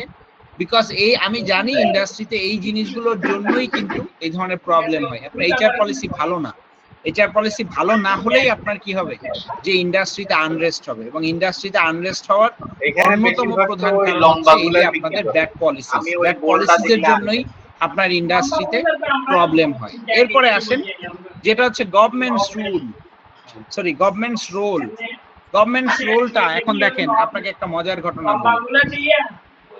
বাংলাদেশের গভর্নমেন্টের রোলটা খুবই খুবই খুবই খারাপ। এখন আপনি আমাকে বলতে পারেন, তমাল ভাই আপনি এই কথা কেন বলতেছেন যে বাংলাদেশের সরকারের রোল খুবই খারাপ? আপনারা দেখেন, কথায় কথায় একটা কাজ করেন না, যে 13 ধারায় ফ্যাক্টরি বন্ধ করে দেন। 13 ধারায় ফ্যাক্টরি বন্ধ করলে কি বলা আছে আইনে? যারা ইন্ডাস্ট্রিয়াল রিলেশন মনোযোগ দিয়ে শুনছেন তাদেরকে আমি বলছি, 13 ধারায় কি বলা আছে? 13 ধারায় বলা আছে যে যদি কোনো অর্গানাইজেশন বেআইনি ধর্মঘট ঘটে, তাহলে সেক্ষেত্রে প্রতিষ্ঠানের যে কর্মীরা, ধর্মঘটে অংশগ্রহণকারী কর্মীরা মজুরি পাইবেন না। কিন্তু আপনারা কি একটা জিনিস জানেন, যে আপনি চাইলেই এই 13 ধারায় ফ্যাক্টরি বন্ধ করতে পারেন না। আপনাকে যদি 13 ধারায় ফ্যাক্টরি বন্ধ করতে হয়, তাহলে সেক্ষেত্রে আপনার এই বেআইনি ধর্মঘটের কারণে যদি ফ্যাক্টরি বন্ধ হয়, তাহলে সেটার জন্য এই বেআইনি ধর্মঘটে ফ্যাক্টরি বন্ধ করতে হলে আপনাকে কি করতে হবে, শ্রম পরিচালকের কাছ থেকে আপনার কি নিতে হবে, যেটা হচ্ছে পারমিশন নিতে হবে। এখন এই দেখেন, এখানে বলা আছে শ্রম পরিচালকের নিম্নরূপ ক্ষমতা ও দায়িত্ব থাকিবে। এখানে বলা আছে কোনো অপরাধের জন্য বা অসৎ আচরণের জন্য বা অ্যান্টি ট্রেড ইউনিয়ন ডিসক্রিমিনেশনের জন্য অথবা 13 অধ্যায়ের কোনো বিধান ভঙ্গের জন্য শ্রম আদালতে অধিকার, যেটা হচ্ছে অভিযোগ পেশকরণ। এখন আপনাকে প্রথমে কি বললাম, যে শ্রমিকের অসৎ আচরণ। এই শ্রমিকের অসৎ আচরণ কোথায় আছে ভাইয়া? আপনি 195, 196 যে সেকশনগুলো আছে, এই সেকশনগুলো আপনারা যখন আইআর নিয়ে কাজ করবেন তখন আপনাদের রীতিমতো মুখস্থ থাকতে হবে। দেখেন, শ্রমিকের পক্ষে অসৎ আচরণ, শ্রমিকের পক্ষে অসৎ আচরণ কি আছে দেখি আমরা। শ্রমিকের পক্ষে অসৎ আচরণ আছে, এই যে এখানে একটা লিস্ট আছে, বুঝতে পেরেছেন? এখানে একটা লিস্ট আছে। এই লিস্টের মধ্যে দেখেন এখানে বলা আছে কোন বেআইনি ধর্মঘটে অংশগ্রহণ অথবা ঢিমে তালে কাজ শুরু করিলে, সরি আমি একটু আবার পড়তেছি, ঢিমে তালে কাজ শুরু করিবেন না বা চালু রাখিবেন না অথবা উহাতে অংশগ্রহণের জন্য অন্য কোনো ব্যক্তিকে প্ররোচিত করিবেন না। এখন যদি কি করে, একজন এমপ্লয়ি বেআইনি ধর্মঘটে সে অংশগ্রহণ করে, তাহলে তার বিরুদ্ধে কি করতে পারে, মামলা করতে পারে। কে করতে পারে মামলাটা? মামলাটা করতে পারে আমাদের শ্রম পরিচালক। এখন আসেন আরেকটু সামনের দিকে যাই, এবার আপনাকে আরো একটু ইন্টারেস্টিং জায়গা দেখাই, যেখানে শ্রম আইনে খুব সুন্দর করে বলে দেয়া আছে যে যদি কোনো ব্যক্তি বেআইনি ধর্মঘট করে, আমি আবার বলছি, কোনো ব্যক্তি যদি বেআইনি ধর্মঘট করে তাহলে সেক্ষেত্রে যেটা হচ্ছে তার একটা মিনিট, সরি আমি একটু, এটা হচ্ছে আচ্ছা এটা না, শাস্তি এখানে দাঁড়ান একটা মিনিট, 19 নাম্বার চ্যাপ্টারে যেতে হবে, 19 নাম্বার দণ্ড, যেটা হচ্ছে এখানে দেখবেন যে কোনো ব্যক্তি অসৎ আচরণ যদি করে, কোন শ্রমিক যদি অসৎ আচরণ করে, অর্থাৎ সে যদি বেআইনি ধর্মঘট করে, তাহলে তাকে কি করতে পারে, আদালত 6 মাসের জেল দিতে পারে এবং 5,000 টাকা জরিমানা অথবা উভয় দণ্ড দিতে পারে। পারে কিনা দেখেন, দেখতে পাচ্ছেন আপনারা সবাই, দেখতে পাচ্ছেন কিনা ভাই একটু বলবেন আমাকে প্লিজ। জি স্যার, দেখতে পাচ্ছি স্যার। পারে, তাই না? তো এখন বিষয়টা হচ্ছে গিয়ে যে এই যে 196 যেটা আছে, 196 এর জন্য কি করতে পারে আদালত, তাকে যেটা হচ্ছে যে তাকে এই শাস্তিটা দিতে পারে, 6 মাসের জেল পর্যন্ত দিতে পারে। কিন্তু এখন প্রশ্নটা হলো গিয়ে যে ভাইয়া যে বেআইনি ধর্মঘট যে ওয়ার্কারটা করলো, সেই বেআইনি ধর্মঘটের জন্য তাকে শাস্তি দেওয়ার ব্যবস্থা কে করতে পারে? মালিক করতে পারে? দেখেন তো, যে মালিককে কি বলা হয়েছে যে আপনি এটার জন্য শ্রম আদালতে মামলা করতে পারবেন, বলা আছে? দেখেন তো কোথাও বলা আছে? ভাই আপনারা কি শুনতে পাচ্ছেন আমার কথা? জি স্যার, আমি যে বিষয়টা নিয়ে কথা বলছি সেটা কি বুঝতে পারছেন আপনারা? জি স্যার, এটা তো শ্রম পরিচালকের দায়িত্ব স্যার। রাইট, এটা কার দায়িত্ব? শ্রম পরিচালকের দায়িত্ব। এবং দেখেন আপনাকে আমি আরো একটা সুন্দর জায়গায় নিয়ে যাচ্ছি, সেখানে দেখবেন যখন শ্রমিকের কোনো অসৎ আচরণ ঘটবে, আমি আবার বলছি, শ্রমিকের যখন কোনো অসৎ আচরণ ঘটবে, এই অসৎ আচরণ ঘটার সঙ্গে সঙ্গে তারা কি করবে, তারা এটার জন্য যাবে হচ্ছে গিয়ে শ্রম পরিচালকের কাছে, এবং শ্রম পরিচালকের কাছে গিয়ে তারা একটা কমপ্লেইন দিবে, একটা অনুযোগ বলে এটাকে, ঠিক আছে? এটাকে বলা হচ্ছে অনুযোগ।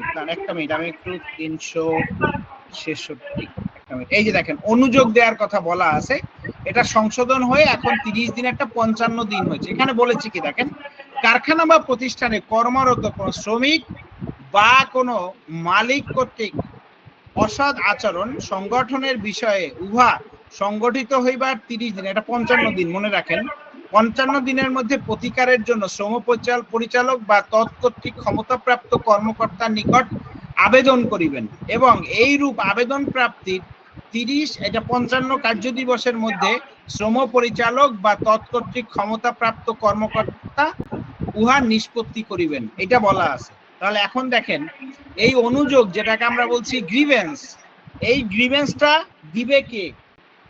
যেটা হচ্ছে যে কোনো মালিক কি করবে, যে এটা বেসিক্যালি দিতে পারে, অথবা যে কোনো শ্রমিক দিতে পারে। কারণ কি এখানে প্রথমে বলেছি কোনো কারখানা বা প্রতিষ্ঠানে কর্মরত, ঠিক আছে, কোনো শ্রমিক বা কোনো মালিক। এই দেখেন এখানে কি বলেছে, কোনো শ্রমিক বা কোনো মালিক, দুইটা পক্ষের যে কোনো পক্ষ কি করতে পারে, এটার জন্য সে আবেদন করতে পারে, যে সে তার গ্রিভেন্স ফাইল করতে পারে। কাকে করতে পারে? হচ্ছে গিয়ে শ্রম পরিচালককে বা তার ক্ষমতাপ্রাপ্ত কোনো ব্যক্তিকে, ঠিক আছে? সে কি করতে পারে, যে সে অভিযোগটা দিতে পারে এবং সে অভিযোগের জন্য মামলা করতে পারে শ্রম পরিচালক। কিন্তু মজার জিনিস হচ্ছে, আপনি যদি শ্রম পরিচালককে টাকা না দেন, সে জীবনও আপনার জন্য কিছুই করবে না। এই মামলা তো দূরের কথা, কিছুই সে করবে না। তার মানে আপনি মনে রাখবেন, এই আইআরে একটা ভিলেন আছে। আমি আবার বলছি, এই আইআর যখন আপনি করবেন, আইআর এর ক্ষেত্রে সব সময় মনে রাখবেন আইআরে একজন ভিলেন আছে। এই ভিলেনটাকে, এই আইআর এর যে ভিলেন, সেই ভিলেন হচ্ছে গিয়ে শ্রম পরিচালক স্যার। শ্রম পরিচালক।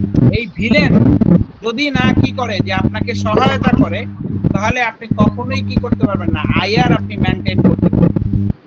এই যে আপনার বেক্সিমকোর ওয়ার্কাররা কিছুদিন আগে ফ্যাক্টরিগুলো ভাঙলো, এই যে মামলা, এই মামলা করার কথা শ্রম পরিচালককে। আমি আপনাকে একটা জুতার ফ্যাক্টরির কথা বলি,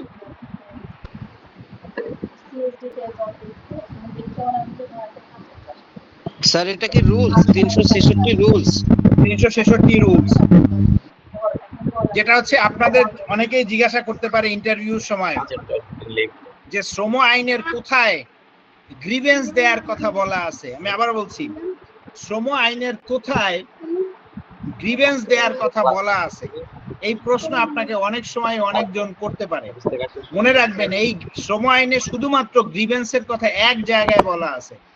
আমি আবার বলছি, শ্রম আইনে এক জায়গায় শুধুমাত্র গ্রিভেন্সের কথা বলা আছে, সেটা হচ্ছে বিধিমালা 366। আমি আবারও বলছি, জায়গাটা হচ্ছে শ্রম বিধিমালার 366 নাম্বার যে বিধিটা আছে সেটাকে গ্রিভেন্সের কথা বলা আছে। ঠিক আছে, এই জিনিসটা আপনাকে কেয়ারফুলি কি করতে হবে, যে মাথায় রাখতে হবে। এরপরে আছে, বলেন ভাই আবার। বাস্তব পরিস্থিতি হচ্ছে এটা যে কোনো রকমের মানে দাঙ্গা হাঙ্গামা হলেই ওই শ্রম পরিচালকের কাছে না গিয়ে সরাসরি 13-1 ধারা টাঙিয়ে দিয়ে প্রতিষ্ঠান বন্ধ ঘোষণা করা হয়। এটাই হচ্ছে বাস্তব পরিস্থিতি। বাস্তব। কিন্তু এখন আমি যখন আপনাকে এই 3টা জায়গা দেখালাম, এখন আপনার রিয়েলাইজেশন কি বলেন? না স্যার, এটা নতুন শিখলাম স্যার, এখন তো অবশ্যই এটা প্রয়োগ করবো স্যার। ঠিক এই আছে, সরাসরি এখন প্রতিষ্ঠান বন্ধ না করে অবশ্যই এই পন্থায় যাব। এই পন্থায় গেলে সমস্যা কি, যে আপনি আর প্রতিষ্ঠান বন্ধ করতে পারবেন না। এই জন্য সবাই কি করে, আইন ভেঙে এই কাজটা করে। কিন্তু এখন আপনি শিখলেন, জানলেন, বুঝলেন, সবকিছু জানারও কিন্তু সমস্যা আছে। ধরেন আপনি কোরআন পড়েন না, বোঝেন না, এবং আপনি একটা অপরাধ করে ফেলছেন, আল্লাহর কাছে ক্ষমা চাইলে আল্লাহ সবার আগে কি করবে, আপনারটা ক্ষমা করবে। কেন করবে? কারণ হচ্ছে গিয়ে যে আপনি জিনিসটা না জেনে ভুল করে করেছেন, কিন্তু আপনি জানেন, বোঝেন, সব কিছু আপনার ইয়েতে আছে, তখন কিন্তু কি হবে, যে আপনার ভুলটা ক্ষমাটা হইতে গেলে সময় লাগবে। এটা বাংলাদেশেরই একজন প্রখ্যাত আলেম, উনি এই বক্তব্যটা ওনার একটা ফেসবুকের একটা পেজ থেকে আমি দেখেছি, এই জন্য আপনাদেরকে বললাম। তো আইন সমস্যা হচ্ছে আমি জানি না এটা একটা ভালো জিনিস, আমি জানি কিন্তু মানি না, এটা আসলে একটু সমস্যার বিষয়। তা আপনি যদি এই পদ্ধতিতে যেতে চান, তাহলে শ্রম পরিচালক কখনোই আপনাকে এই সিদ্ধান্ত দিবে না যে 13-1 আপনি ফ্যাক্টরি বন্ধ করেন। আমার কথা বুঝতে পারছেন আপনি? এবং ততদিনে শ্রমিকরা ফ্যাক্টরি ধুলার সাথে মিশিয়ে দিবে। জি বলেন, আপনাদের কার কি প্রশ্ন আছে বলেন আমাকে। ভাই আমার একটা কোশ্চেন ছিল। জি, একজন করে বলেন।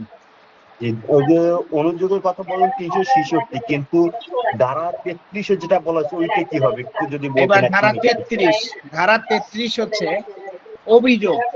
একটা কি, একটা হচ্ছে অভিযোগ, আর একটা হচ্ছে কি অনুযোগ। অনুযোগ শব্দের ইংলিশ অর্থ হচ্ছে গিয়ে গ্রিভেন্স। আর 33টা কিসের? 33টা হলো আপনার চাকরি আছে কি নেই। আমি আবার বলছি, আপনার চাকরি ফেরত পাওয়ার জন্য আপনি যে অভিযোগটা দাখিল করেন সেটা ধারা 33-এ বলা আছে। এই দেখেন, এখানে মনে রাখবেন আপনার চাকরি আছে কি নেই। দেখেন, লে অফ, ছাঁটাই, ডিসচার্জ, বরখাস্ত, অপসারণ বা অন্য কোনো কারণে চাকরির অবসান হয়েছে এরূপ শ্রমিক সহ যে সকল শ্রমিকের এই অধ্যায়ের অধীন কোন বিষয় এই অধ্যায় বলতে মানে কি, আমাদের শ্রম আইনের 2য় অধ্যায়, এই যে উপরে লেখা আছে 2য় অধ্যায়, দেখতে পাচ্ছেন? এই অধ্যায়ের অধীন কোন বিষয় সম্পর্কে যদি কোনো অভিযোগ থাকে এবং যদি তিনি তৎসম্পর্কে এই ধারার অধীন প্রতিকার পাইতে ইচ্ছুক হন, তাহা হইলে তিনি অভিযোগের কারণ অবহিত হইবার তারিখ হইতে 30 দিনের মধ্যে অভিযোগ আকারে রেজিস্ট্রি ডাকযোগে মালিকের নিকট প্রেরণ করিবেন। এবং লাস্টে বলা আছে, যদি মালিক এটা না শোনে তাহলে আপনি কোর্টে গিয়ে অভিযোগ মামলা করবেন। যেটা কত ধারায় করবেন? 33 ধারায়। আমি বিষয়টা বোঝাতে পেরেছি? পার্থক্যটা বুঝেছেন কিনা?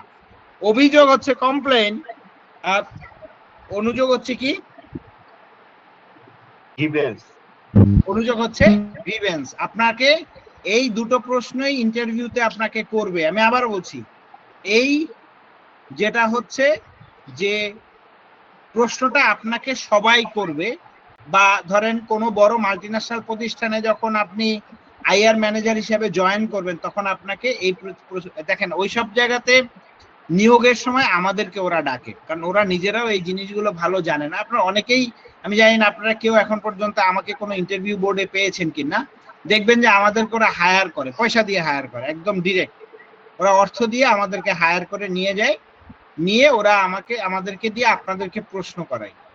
আপনাদেরকে কি প্রশ্ন করায়, যেটা হচ্ছে যে আপনাদেরকে জিজ্ঞাসা করে, যে আমরাই জিজ্ঞাসা করি আপনাদেরকে যে অভিযোগ, শ্রম আইনের কোথায় অভিযোগের পদ্ধতি সম্পর্কে বলা আছে। আবার আমরাই প্রশ্ন করি যে আপনাকে শ্রম আইনে অনুযোগের পদ্ধতি কোথায় বলা আছে। এই দুইটা জিনিস যদি আপনি না জানেন, তার মানে যেটা হচ্ছে আপনি আইআর সম্বন্ধে কি না, আপনি আসলে খুব একটা বেশি অ্যাওয়্যার না। অ্যাওয়্যার মানে কি, আপনি খুব একটা বেশি জানেন না, এটা হচ্ছে সমস্যা। বুঝতে পেরেছেন আমার কথাটা স্যার? ক্লিয়ার থ্যাংক জি ইউ। জি। সো এটা হচ্ছে কি 33-এর বিষয়টা আমাদের ইয়ের ক্ষেত্রে। এখন শোনেন, এখন যেটা হচ্ছে যে আপনারা জিনিসটা বুঝতে পারছেন। এবার দেখেন গভর্নমেন্টের রোল, স্যার শ্রম স্যার প্লিজ ভাইয়া প্লিজ বলেন। শ্রম পরিষদ থেকে মাঝে একটা বলে যে আপনার আবেদন করতে। শরীফ স্যার, আমি আসলে আপনার কথাটা বুঝতে পারিনি নেটওয়ার্কের সমস্যার জন্য। আমি একটু আপনাকে মিউট করে দিলাম সবাইকে। এখন একটু আবার প্রশ্নটা আপনি একটু করেন আমাকে। স্যার শ্রম পরিচালকের দপ্তর থেকে আমাদেরকে একটা স্ক্রিনশট পাঠায় যে আপনার প্রতিষ্ঠান ট্রেড ইউনিয়নের জন্য আবেদন করছে, এরকম একটা স্ক্রিনশট পাঠায় স্যার। পাঠিয়েছে, তার মানে কি? তার মানে হচ্ছে যে আপনি আসেন, এসে আমারে কিছু ঘুষ টুস দেন, তাহলে আমি কি করবো? আপনার এটা বাতিল করে দিব। জি স্যার জি স্যার। বুঝতে পেরেছেন? এটার অর্থ হচ্ছে যে আপনি আসেন, এসে আমাকে কিছু ঘুষ টুস দেন, তাহলে এই যে ভুয়া ইউনিয়নের আবেদন হয়েছে এটা আমরা মোটামুটি বাতিল করে দিব, আপনি নিশ্চিত থাকেন। কিন্তু আবেদন মানে আমাদের শ্রমিকের লিস্টটা তো আমরা যে পিসি কমিটির ভোটার লিস্টটা দিই স্যার, ওখান থেকে মূলত করে থাকে স্যার। জি, এটা বেসিক্যালি কিভাবে হয় সেটা আমি বলি। অধিকাংশ সময়ই আপনারা পিসি কমিটির একটা ভোটার লিস্ট সাবমিট করেন। সেটা কি করে, ওই ট্রেড ইউনিয়নের লোকজন 50, যেটা হচ্ছে যে 5,000 থেকে 50,000 টাকা পর্যন্ত ওরা ঘুষ দেয় ওদের। এখন যে যা দিয়ে পারে দিয়ে ওই লিস্টটা কি করে ওরা বের করে তারপরে কি করে যে এটা দিয়ে ওরা আবেদন করে কোথায়, যেটা হচ্ছে যে শ্রম অধিদপ্তরে আবেদন করলে যেটা হয় যে তারা ইউনিয়নের রেজিস্ট্রেশন পেয়ে যায় এটার আগে। সো এইটা বেশি ম্যাক্সিমাম ক্ষেত্রে এই বিষয়টা কি হয় যে আপনি দেখবেন যে আমাদের দেশে এই জিনিসটা ম্যাক্সিমাম টাইমই হয়ে থাকে, স্বাভাবিকত এই জিনিসটা দেখা যায়।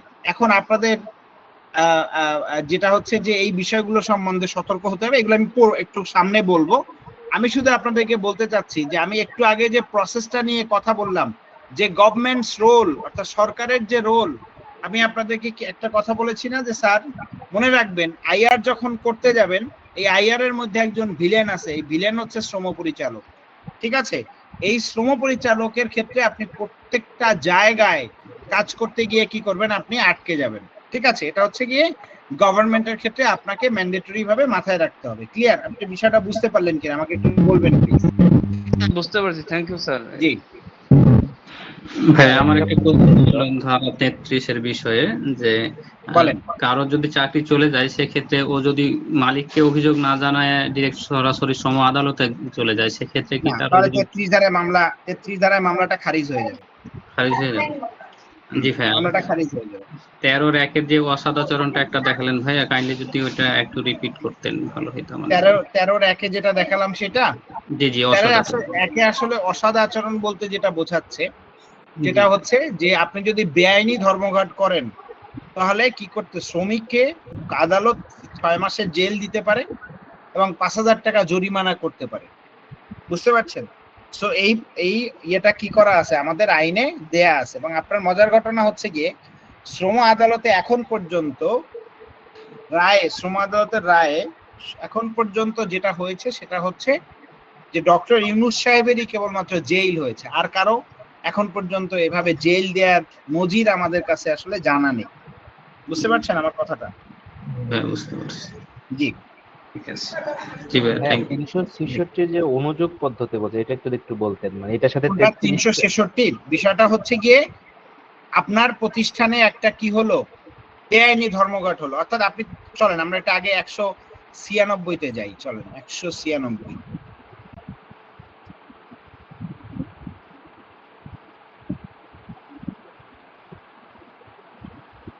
এই যে 196-তে আসেন। তো 196-তে কি কি বলা আছে?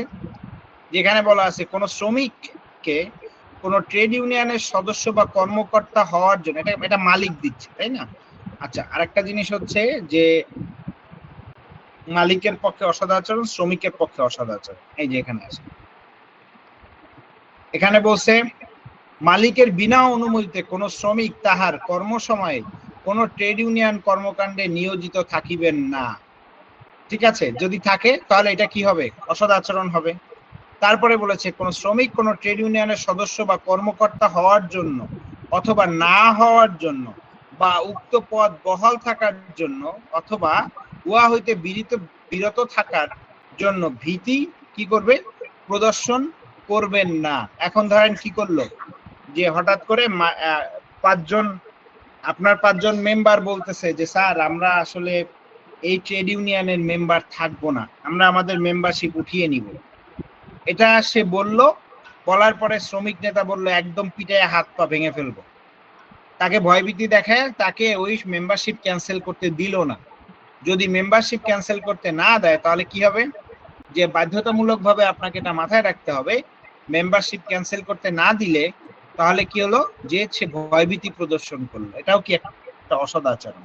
তারপরে আসেন কোন শ্রমিককে বা অন্য কোন ব্যক্তিকে কোন সুযোগ দিয়া বা সুযোগ দেওয়ার প্রস্তাব করিয়া অথবা তাহার কোন সংগ্রহ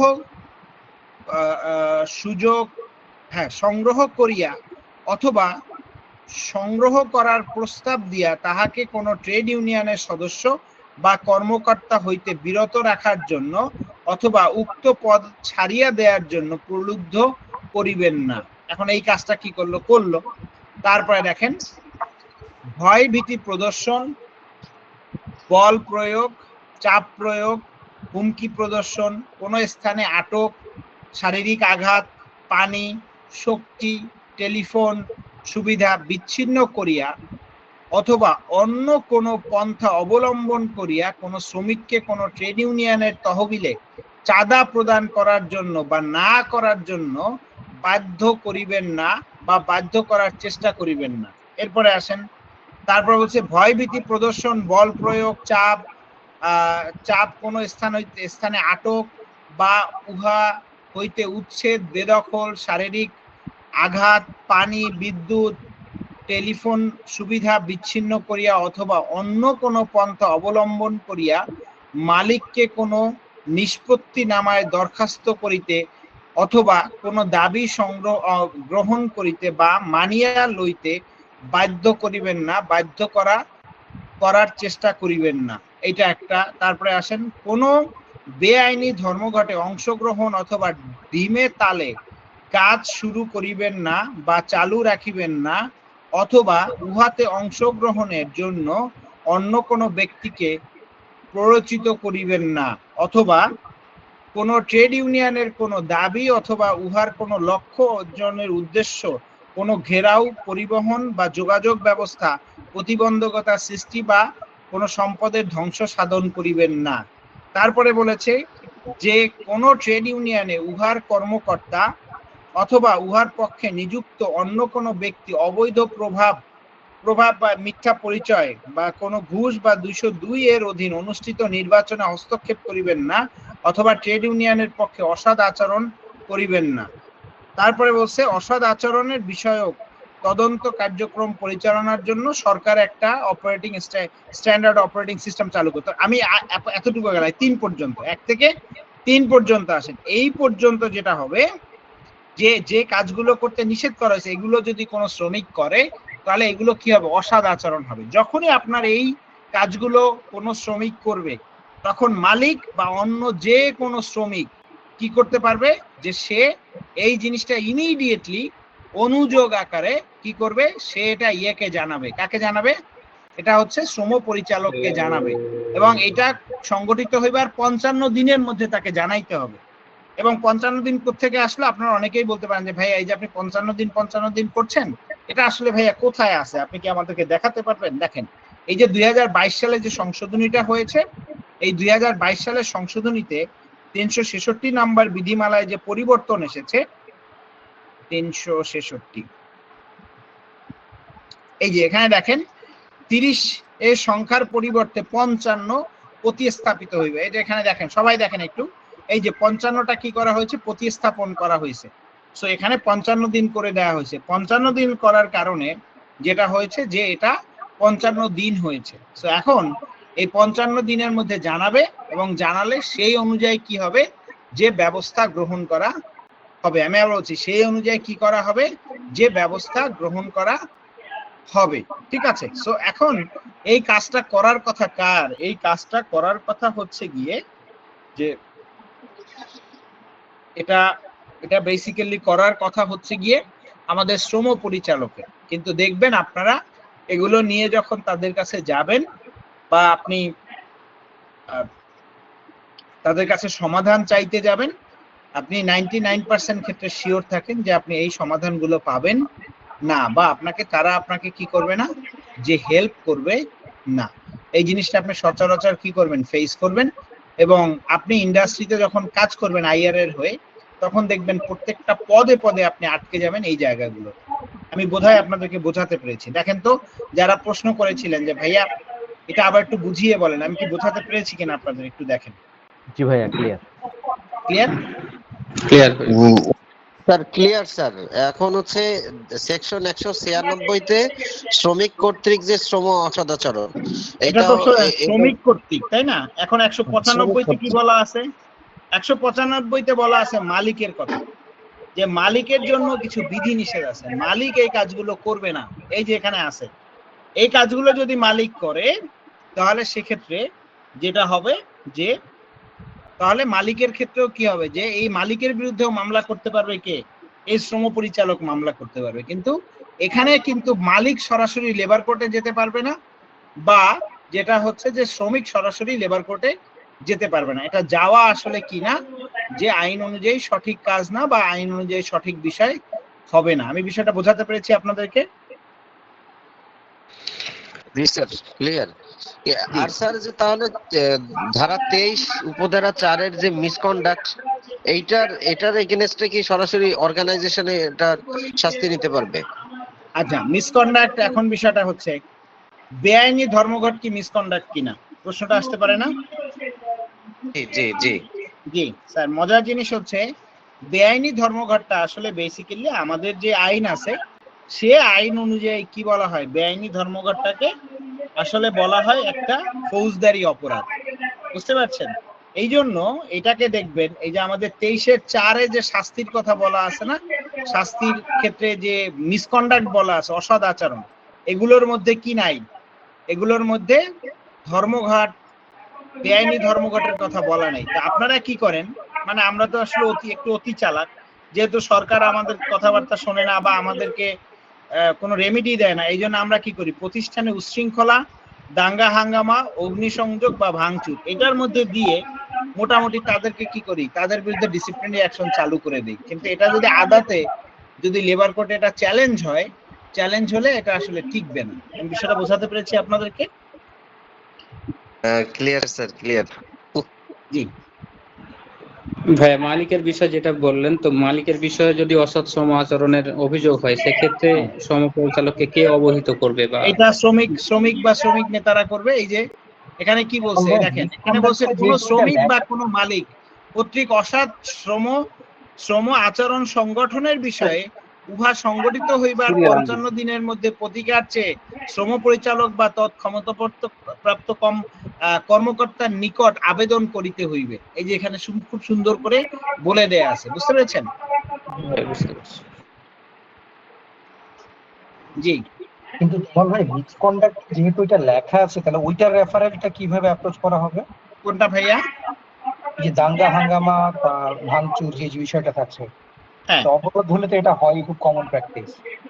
এই তো বললাম ভাইয়া, যে আমরা কি করছি, যে যেহেতু আমরা এখন ধরেন আপনারা এখানে আছেন এখন উপস্থিত আছেন কতজন? আমার দেখতে পাচ্ছি আমরা 62 জন আপনারা এখন আছেন, প্রথমে ছিল 68 জন। তো অনেকেই কি করছে, ভাবছে ক্লাসটা ইন্টারেস্টিং বোধহয় হচ্ছে না, ওনারা চলে গিয়েছে। এখন আপনারা যারা পুরো লেকচারটা শুনলেন তারা তো বুঝতে পারলেন যে কোন পদ্ধতিতে আপনাকে রেমেডি চাইতে হবে। সো এখন ধরেন যারা জানলো না রেমেডিটা কিভাবে পেতে হবে, তারা কিন্তু বেসিক্যালি কি হবে না, যে তারা আসলে বেসিক্যালি জানবে না এটা কিভাবে করতে হয়। তখন কি করবে তারা, এই যে আপনার 6 এর আন্ডারে কি করবে, এটা ফেলে এটার মধ্যে ব্যবস্থা নেওয়ার জন্য করবে, আবেদন করবে, তাই না? বা তারা ডিসিপ্লিনারি প্রসিডিওর নিবে। কিন্তু যখন এটা লেবার কোর্টে যাবে তখন কিন্তু এই জিনিস কি হবে না, ধুপে টিকবে। আমি বোঝাতে পেরেছি বিষয়টা? ও আচ্ছা, ঠিক আছে ঠিক আছে। জি বলেন, আপনাদের আর কার কি প্রশ্ন আছে, বুঝতে অসুবিধা আছে কিনা আমাকে একটু বলেন। ভাই আমার একটা জানার ছিল, সেটা হলো সেক্সুয়াল হ্যারাসমেন্ট রিলেটেড যেগুলা কেস আসবে, সেটা তো একটা কমপ্লেইন কমিটি থাকছে ফ্যাক্টরিতে। এখন এই অনুযোগের বিষয়ে আরেকটা তো কমিটি প্রয়োজন, বা আদার্স যেগুলো অভিযোগ আসবে, সেক্ষেত্রে কমিটিটার নাম কি দেওয়া যাইতে পারে ভাই? না, আপনার আসলে বেসিক্যালি আপনাকে একটা মজার জিনিস বলি, আপনি যে সেক্সুয়াল হ্যারাসমেন্টের যে ঘটনা বললেন না, সেক্সুয়াল হ্যারাসমেন্টের যে কমিটিটা হবে, দেখেন শ্রম আইনে কোথাও বলা নাই সেক্সুয়াল হ্যারাসমেন্টের জন্য কোনো কমিটি করতে হবে, এমন কোনো কথা বলা নাই। কি বলা আছে? এখন আপনার একটু ধাক্কা লাগতেছে আপনার ভেতরে যে এটা এই লোক কি বলে। 361 নাম্বার বিধিতে যে কমিটিটার কথা বলা আছে, সেই কমিটিটার নাম দেখবেন লেখা আছে অভিযোগ কমিটি। জি ভাই। এই যে এখানে দেখতে পাচ্ছেন? জি ভাই, এটা আছে স্ক্রিনে অভিযোগ কমিটি। তার মানে যেটা হচ্ছে, এটা কিন্তু সেক্সুয়াল হ্যারাসমেন্ট রিলেটেড বিষয় যেটা আপনি বললেন, সেটা তো হ্যান্ডেল করতেই পারে। তার অভিযোগ রিলেটেড যে কোনো বিষয় সে কি করতে পারে। এটা আমি বলছিলাম ভাইয়া, যৌন হয়রানি রিলেটেড তো সকল অভিযোগ এই অভিযোগ কমিটিতে সলভ করবে। তাহলে আদার যে অভিযোগগুলো আসবে সেটা কোন কমিটিতে সলভ করবে, সেই কমিটির নামটা আসলে কি হবে? যেটা হবে এই যে এখানে যে অভিযোগ যেটা বললেন, যে 3-33 যে অভিযোগ কমিটির কথা বললেন, তাই না? এইটা আসলে মালিক নির্ধারণ করবে এবং ইনস্ট্যান্টলি মালিক এটার জন্য কি করবে, বিভিন্ন ব্যক্তিকে দায়িত্ব দিবে। বুঝতে পেরেছেন? এখানে কিন্তু কোনো কমিটির কথা বলা হয় না। এই দেখেন 33 যে অভিযোগের কথা বলা হয়েছে আইআর এর ক্ষেত্রে, সেখানে কি বলা হয়েছে, যে যদি নিয়োগকারী কর্তৃপক্ষ অভিযোগটি সরাসরি গ্রহণ করে বা প্রাপ্ত স্বীকার করে, সেই ক্ষেত্রে উক্ত অভিযোগটি রেজিস্টার ডাকযোগে না পাঠালেও চলবে। ঠিক আছে? মালিক অভিযোগ প্রাপ্তির 30 দিনের মধ্যে অভিযোগ সম্পর্কে তদন্ত করিবেন এবং সংশ্লিষ্ট শ্রমিকের শুনানির সুযোগ দিয়া তৎসম্পর্কে তাহার সিদ্ধান্ত লিখিতভাবে জানাইবেন। এখানে কোনো কমিটির কথা বলেছে? না না ভাই, এখানে কোনো কমিটির কথা বলে নাই, তবে আদার্স বিভিন্ন অভিযোগ কোনো থাকতে পারে। কমিটির প্রয়োজন হবে না। এখানে যে কোনো একজন ইন্ডিভিজুয়ালও কি করতে পারে, এই কাজটা কমপ্লিট করতে পারে। ক্লিয়ার ভাই? জি ভাই, বুঝতে পারছি। Thank you. তমাল ভাই, এটার সাথে রিলেটেড একটা কোশ্চেন করব।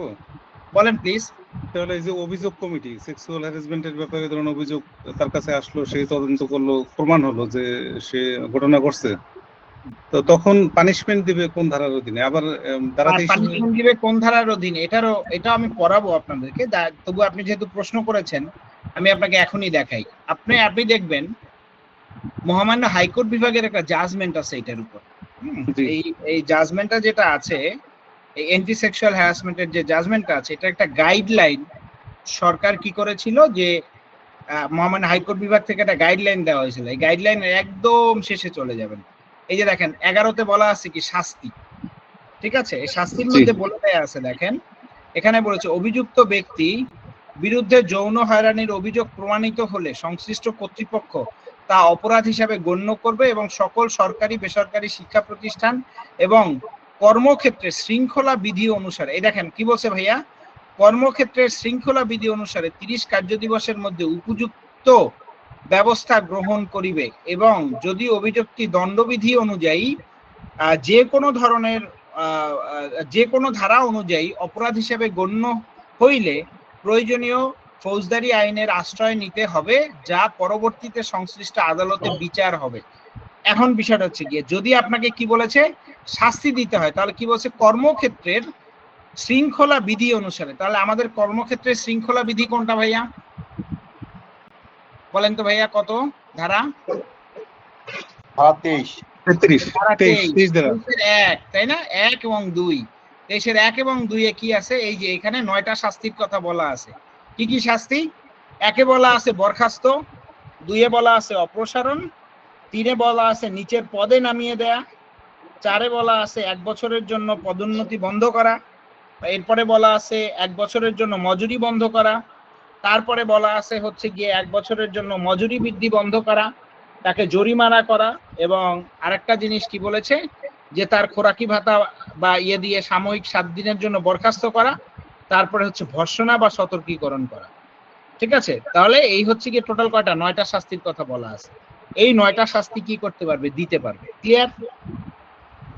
জি ক্লিয়ার। হাইকোর্টের যে নির্দেশনা এটা আমরা আগে ফলো করতাম যখন আমাদের বিধিতে অ্যাড হয়নি এটা, কিন্তু বিধিতে অ্যাড হওয়ার ফলে ওই বিধিতে কোনো গাইডলাইন নেই আসলে। ভাইয়া একটা কথা মনে রাখবেন, হাইকোর্টের জাজমেন্ট বাংলাদেশের সকল অধস্থান আদালতের জন্য কি কার্যকরী। আর একটা জিনিস আমি আপনাকে শেখাই, আপনারা তো অনেকেই এখানে এলএলবি করা না যেহেতু এই জন্য বলি।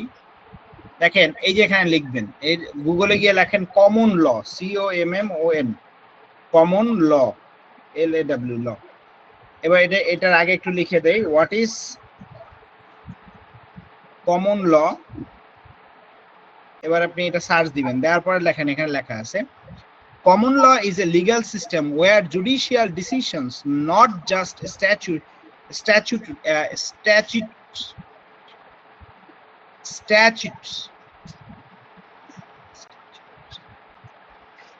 একটা minute, statutes form the body of law. It relies on the principle of the state, এটা হচ্ছে ডিসিশন হবে, এটা স্টেট ডিসিশনস। তারপরে হচ্ছে কি recurring জাজেস or to follow precedents set by earlier, অর্থাৎ যেটা হচ্ছে কি এখানে যে কথাটা বলছে, এই স্ট্যাচুট শব্দের অর্থটা হচ্ছে গিয়ে যে এটা আমরা লকে বলি ভাই, একটা হচ্ছে স্ট্যাচুটরি ল, একটা হচ্ছে কমন ল।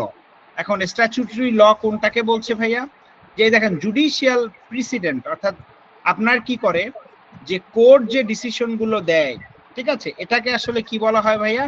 কমন ল বলা হয়। এবং দেখবেন আমাদের যে এর ক্ষেত্রে যেটা হচ্ছে যে কোর্টে আপনি দেখবেন অভিজ্ঞত যে আমাদের আমাদের ইয়েতে বলা আছে, যেটা হচ্ছে কনস্টিটিউশনে বলা আছে, একটা মিনিট ভাইয়া, কনস্টিটিউশন অফ বাংলাদেশে বলা আছে যে লোয়ার কোর্টের যত জাজমেন্ট, এটা হাইয়েস্ট কোর্টের, অ্যাপেক্স কোর্টের যত জাজমেন্ট, এটা কি হবে যে সকল লোয়ার কোর্টের জন্য বাধ্যতামূলকভাবে এটা একটা যেটা হচ্ছে যে বাধ্যবাধকতা বা তাদের জন্য আইন হিসেবে এটা কি হবে যে বিবেচিত হবে। অর্থাৎ অ্যাপেক্স কোর্ট আমাদের সুপ্রিম কোর্ট বিভাগের যত জাজমেন্ট আছে, এটা লোয়ার কোর্টের জন্য কি আইন। বুঝতে পারছেন? যেটাকে কি বলা হয়? প্রিসিডেন্ট। প্রিসিডেন্ট শব্দের এই অর্থটা যদি আপনি দেখাই আপনাকে, জুডিশিয়াল প্রিসিডেন্ট, প্রিসিডেন্ট শব্দের অর্থ হচ্ছে নজির। আমরা মামলা করতে গেলে তখন নজির বলি এটাকে ইন বাংলা। দাঁড়ান একটা মিনিট ভাই, আমি একটু দেখাই ইন বাংলা।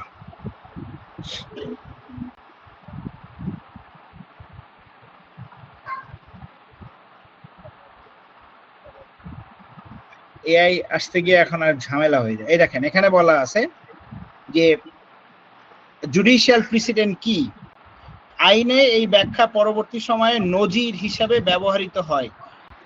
এইভাবে বিচারগত প্রচলিত আইনের ব্যাখ্যা প্রদানের মাধ্যমে নতুন আইনের সৃষ্টি করেন। এই যে দেখেন, দেখতে পাচ্ছেন এই প্রিসিডেন্ট কোন জিনিস ভাইয়া? এই যে আপনাদের যে জাজমেন্টের যে রেকমেন্ডেশনের পার্টটা, দিস ইজ অলসো আ প্রিসিডেন্ট। অর্থাৎ এই বাংলাটা তৈরি হয়েছে কোথা থেকে? আপনি জিজ্ঞাসা করতেন তমাল ভাই যেটা আসলো কোথা থেকে? এটা আসছে ভাইয়া এই যে দেখেন জাজমেন্টটা দেখতে পাচ্ছেন, এই জাজমেন্টের ভেতরে রেকমেন্ডেশন গুলো দেয়া আছে। এটা পরবর্তীতে যেটা করেছে যে আইনজীবী সমিতি, আমাদের নারীদের যে, একটা মিনিট আমি একটু দেখাই আপনাদেরকে। এই যে দেখেন এখানে যৌন হয়রানিমূলক শিক্ষা প্রতিষ্ঠানের ক্ষেত্রে, এই যে দেখেন এখানে একটা প্রতিষ্ঠান আছে Bangladesh national women lawyers association. এরা কি করেছে, এইটাকে ট্রান্সলেট করে তারপরে এটা সবার জন্য দিয়েছে যে যাতে আন্ডারস্ট্যান্ডিং এটা ইজি হয় বা বুঝতে। বাবা এখানে আসো, বুঝতে পেরেছেন? সো এই পদ্ধতিতে যেটা করা হয়েছে, যেটা দেওয়া হয়েছে এবং আপনাকে বাধ্যতামূলকভাবে যেটা করতে হবে যে এই জিনিসটা আপনাকে ভাইয়া ফলো করতে হবে, এটা আপনি ফলো না করে পারবেন না। ক্লিয়ার? বোঝাতে পেরেছি আমি বিষয়টা আপনাদের? জি, থ্যাংক ইউ ভাই। আর এটা একটু গ্রুপে শেয়ার করলে ভালো আছে। এটা শেয়ার কেন আপনাদের কাছে নাই এটা? আমার কাছে নাই স্যার, অন্য কাছে আছে কিনা জানি না। আচ্ছা, আমি এটা 3টা জাজমেন্ট আমি পুরোটা আপনাদেরকে দিয়ে দিচ্ছি। তো আপনাদের যা লাগবে আমাকে বলতে হবে, না বললে কিন্তু আমি আপনাদেরকে পরে বলবেন যে স্যার আপনি তো দেন নাই। এই যে আমি দেখেন আপনাদের সবাইকে দিয়ে দিয়েছি, এখন সবাই ডাউনলোড করে নেন এটা। ক্লিয়ার? দেখেন এখন আপনাদের আর কার কি প্রশ্ন আছে বুঝতে পারছেন কিনা। এবার আসেন, যেটা হচ্ছে আমি আরেকটু পড়াবো, আরেকটু পড়াই, অল্প একটু পড়িয়ে তারপরে আমি আজকের জন্য র্যাপ আপ করবো। Positive versus negative feedback. আপনি আপনারা জানেন যে আপনাদের অর্গানাইজেশনে আপনারা সাজেশন বক্স দেন, তাই না? বা আপনারা গ্রিভেন্স বক্স দেন। এখানে দেখবেন পজিটিভ নেগেটিভ যে ফিডব্যাক গুলো আসবে। হ্যাঁ হ্যাঁ প্লিজ। জি জি বলেন বলেন। হ্যালো, আচ্ছা আমি হচ্ছে যে একটু জানতে চাচ্ছিলাম যে দেখা যাচ্ছে যে কোনো ওয়ার্কার সে হচ্ছে ইউনিয়নের সভাপতি বা ট্রেড ইউনিয়নের সদস্য বা ট্রেড ইউনিয়নের একটা সদস্য আছে সে, এখন হচ্ছে তার যদি হচ্ছে কোনো মানে অর্থ আচরণ থাকে অথবা কথাগুলো কেউ বুঝতে পারছেন কিনা? আমি আসলে আপুর কথাটা তো শব্দ আসছে, আমি বুঝতে কথা পারছি বোঝা যাচ্ছে না, মেবি কথা ফ্যান বোঝা যাচ্ছে না। হ্যাঁ সরি, হ্যালো হ্যালো নুরজাহান আপু, আমি আপনার কথা বুঝতে পারছি না। জি এখন শুনতে পাচ্ছেন? আপু একটু নেটওয়ার্কের আপনি বলেন, আপনি বলেন, আমি শোনার চেষ্টা করছি, বলেন আবার প্লিজ। ভাই শোনা যাচ্ছে? হ্যাঁ জি আপু। হ্যালো, আচ্ছা আমি একটু পরে ফিরতেছি। আচ্ছা শোনেন, আমাদের আজকে ক্লাস শেষ, যারা চলে যেতে চান তারা চলে যেতে পারেন। আপু আপনি একটু থাকেন, আমি দেখি যে আমার এখানে কোনো প্রবলেম হচ্ছে কিনা নেটওয়ার্কে। আমি একটু সময়ের মধ্যেই ব্যাক করছি। আচ্ছা ঠিক আছে, ওকে।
সবার উদ্দেশ্যে একটু বলতেছি, সেটা হচ্ছে কেউ কি রেকর্ড করতেছেন ক্লাসগুলো?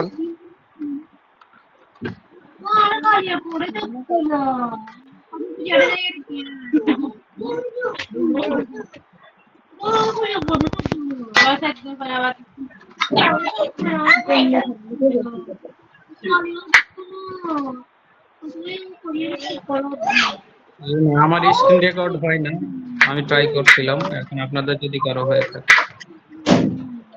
অডিও আসতেছে না। ভাই আমি রেকর্ড করতেছি। কাইন্ডলি তাহলে গ্রুপে যদি দিয়ে দিতেন রেকর্ডটা, তাহলে আমাদের সবার জন্য বেটার হতো। আমাদের অনেক উপকার হতো। আমিও ট্রাই করছি, পারি নাই। রেকর্ড গুলো না আমাদের গ্রুপে, এই গ্রুপে দিয়ে দিয়ে আমরা সবাই উপকৃত হবো আর কি। Thank you. ঠিক আছে। Okay, thank you.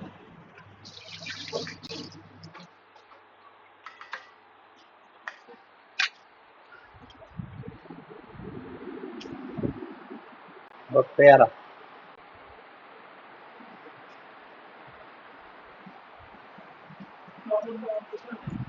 জি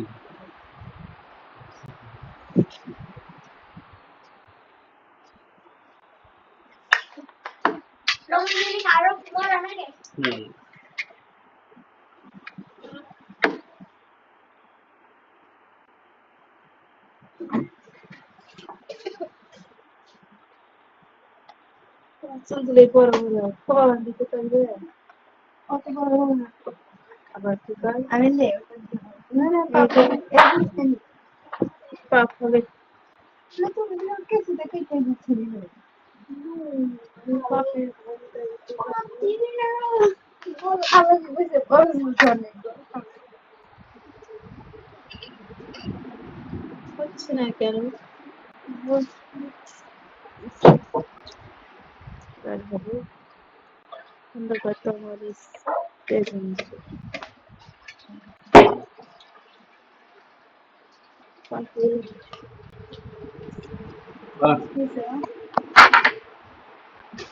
খাও।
লবণ ঠিক আছে তো?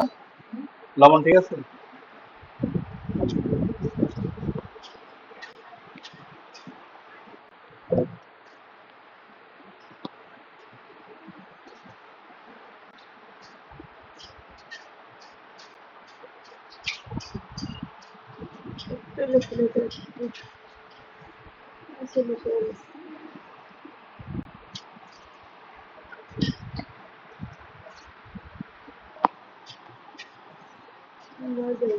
হ্যাঁ, শুনতে পাচ্ছেন আপনারা আমাকে?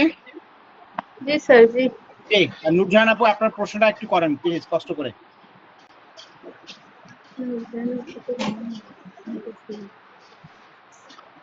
জি আপু, শুনতে পাচ্ছেন?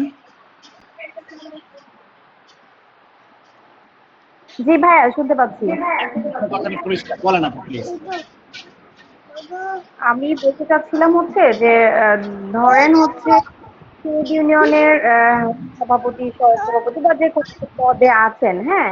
এখন ওনাকে যদি হচ্ছে ওই ট্রেড ইউনিয়ন করতেছেন, এখন আমার যদি চাকরিতে সে কোনো অসদাচরণের কারণে কোনো ডিসিপ্লিনারি তার বিরুদ্ধে আমার নিতে হয়, সেক্ষেত্রে আমি কি আমার কাছে যে লেবার লতে যেভাবে ডিসিপ্লিনারি প্রসিডিউর আছে আমি সেভাবে মেনটেন করে তাকে নিতে পারবো কিনা? এটা আমার প্রথম হ্যাঁ, কোয়েশ্চেন। পারবেন আপু। আমি একটা উত্তর দিই আপু। প্রথমত, একজন ট্রেড ইউনিয়ন নেতার বিরুদ্ধে যদি আপনি ডিসিপ্লিনারি অ্যাকশন নিয়ে তাকে বের করেন, এতে কোনো আইনগত সমস্যা নেই। অবশ্যই তার এগেইনস্টে আপনি ডিসিপ্লিনারি অ্যাকশন নিয়ে তাকে বের করতে পারবেন, এতে কোনো সমস্যা হবে না। ক্লিয়ার?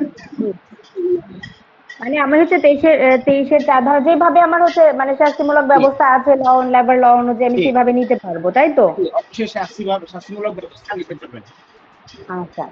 আবার হচ্ছে যে অনেক সময় দেখা যায় কি যে হচ্ছে মানে এটা হচ্ছে যে ওয়ার্কারও অনেক সময় দেখা যায় মনে করে যে আমরা ট্রেড ইউনিয়ন গঠন করলে হয়তো বা আমাদের চাকরি ক্ষেত্রে কোনো সমস্যা হবে না, কোনোদিন কোনো কিছু হবে না, আমরা যা খুশি তা করতে পারবো। এটা ডিফারেন্ট কথা। আরেকটা হচ্ছে যে এই যে মানে সেটার এতেই বলা যে আমরা যেমন আরেকটু হচ্ছে দিব? কোনো মালিক যেমন চাইলে যে হ্যাঁ? একজনকে হচ্ছে হয় নোটিশ না হলে নোটিশ পেয়ে 120 দিনের টাকা দিয়ে একজনকে বের করতে পারবে। সেক্ষেত্রে ট্রেড ইউনিয়নের ক্ষেত্রেও তো যদি হচ্ছে যে সে ট্রেড ইউনিয়নের সদস্য হয় সেক্ষেত্রে তো তাই করা যাবে, তাই না? না, এইটা করা যাবে না। যেটা হচ্ছে ট্রেড ইউনিয়নের ক্ষেত্রে আপনি ক্লিয়ার হওয়ার জন্য একজন এমপ্লয়িকে টার্মিনেট করতে পারবেন না। টার্মিনেশনের সুযোগ নেই। টার্মিনেশন করলে ও 33 ধারায় মামলা করলে ও আবার আপনার চাকরি কি করবে, ফেরত পাবে। টার্মিনেশন করা যাবে না, বুঝছেন? কিন্তু আপনি সে একটা অপরাধ করলে, সে একটা অপরাধ করলে তার বিরুদ্ধে অপরাধের শাস্তি মূলক ব্যবস্থা গ্রহণ করা যাবে, কিন্তু তাকে আপনি কোনোভাবেই যে কাজটা করতে পারবেন না, কোনো রিজন ছাড়া তাকে টার্মিনেট করে বের করতে পারবেন না। এটা আইন অনুযায়ী হবে না, সুযোগ নেই। সরি, একজন বলেন। আচ্ছা, কি রিজনে করা যাবে, জাস্ট জানার জন্য আর কি। কি রিজনে করা যাবে আপু? ওনাকে ডিসিপ্লিনারি অ্যাকশন, যে 10টা কারণ আছে আমাদের শ্রম আইনে, আমি আপনাদেরকে একটু দেখাই যে কোন 10টা কারণ। আমরা যেটা বলি যে 23-এর 4 নম্বর ধারায় যেগুলো আছে সেইগুলোর কারণ। এই যে দেখেন 23-এর 4-এ যে কারণগুলো আছে এইগুলো। এবং একটা জিনিস দেখবেন, এই যে এই কয়টা আপনি করতে পারবেন। আরেকটা জিনিস আপনাদেরকে বলি, দেখবেন ডিসমিসালের ক্ষেত্রে একটা কথা বলা আছে আমাদের 23 ধারায়। যদি আমি কোনো ব্যক্তিকে ডিসমিস করতে চাই, তাহলে সেক্ষেত্রে একটা কথা বলা আছে, কোনো ফৌজদারি অপরাধে দণ্ডপ্রাপ্ত হন।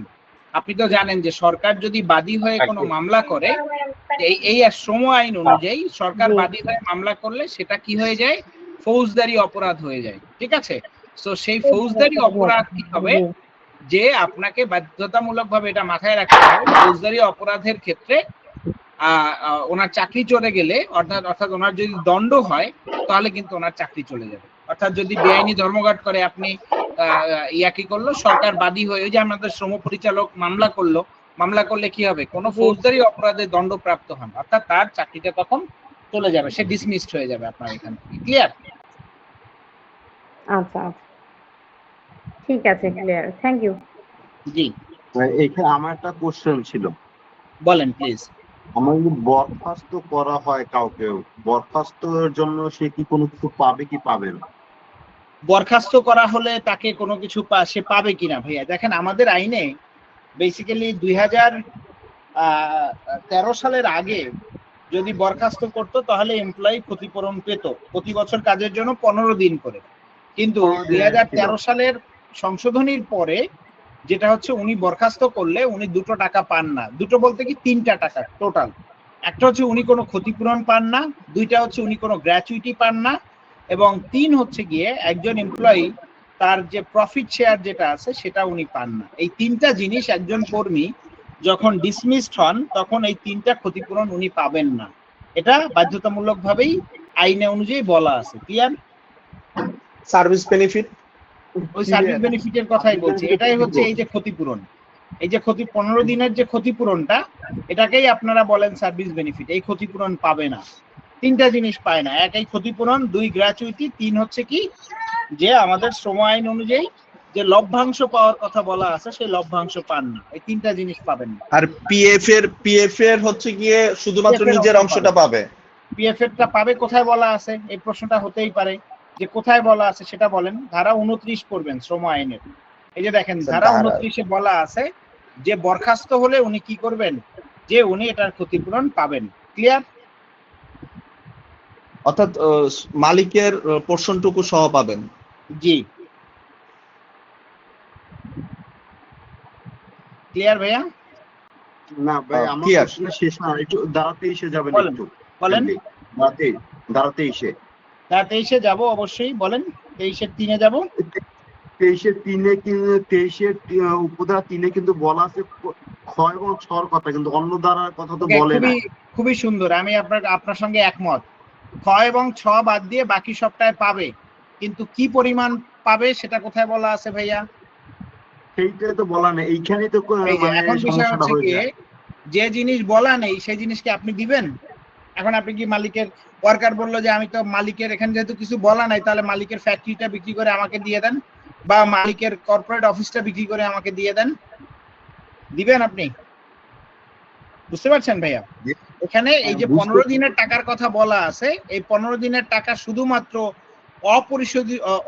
অপসারিত কর্মী পাবে, বরখাস্তকৃত কর্মী কথা কোথাও বলা নেই। এই জন্য যেটা হবে, যেটা পাবে না। ক্লিয়ার? জি। আর অপসারণটা হচ্ছে যে আমি যে কোনো অপরাধী করে তাকে অপসারণ করলে সে তো ফ্যাক্টরি থেকে আউট হয়ে কিন্তু প্রতি বছরের জন্য 15 দিন করে টাকা পাবে, right? Right. Okay, thank you. Sir আপনি কিছুক্ষণ আগে বলছিলেন যে ট্রেড ইউনিয়নের কোন সদস্যকে টার্মিনেট করা যাবে না, এটার কোন রেফারেন্স আছে স্যার? ট্রেড ইউনিয়নে মানে এমপ্লয়িকে ট্রেড ইউনিয়ন টার্মিনেট করে করা বা যাবে না, এটা রেফারেন্স। হ্যাঁ হ্যাঁ এই হ্যাঁ যে জি আসেন, স্যার, এটার কোন আসেন। রেফারেন্স? এই যে মজার ঘটনা বলি আপনাকে, এই যে আসেন, এই ধারায় যা কিছুই থাকুক না কেন, ধারা 26-এর অধীন প্রদত্ত মজুরি চাকুরির অবসানের আদেশের বিরুদ্ধে কোনো অভিযোগ করা যাইবে না। অর্থাৎ 26 ধারায় কেউকে যদি আপনি টার্মিনেট করেন, কোনো অভিযোগ করা যাবে না। অর্থাৎ আপনি 33 ধারায় অভিযোগ করতে পারবেন না। কিন্তু বলা আছে, যদি না অবসানের আদেশটি সংশ্লিষ্ট শ্রমিকের ট্রেড ইউনিয়ন কর্মকাণ্ডের কারণে অথবা উদ্দেশ্য প্রণোদিত ভাবে প্রদত্ত হইয়াছে বলিয়া অভিযোগ করা হয়, অথবা যদি না তিনি উক্ত ধারার অধীন প্রাপ্য সুযোগ সুবিধা হইতে বঞ্চিত হন। কারণ তিনটা কি বলছে?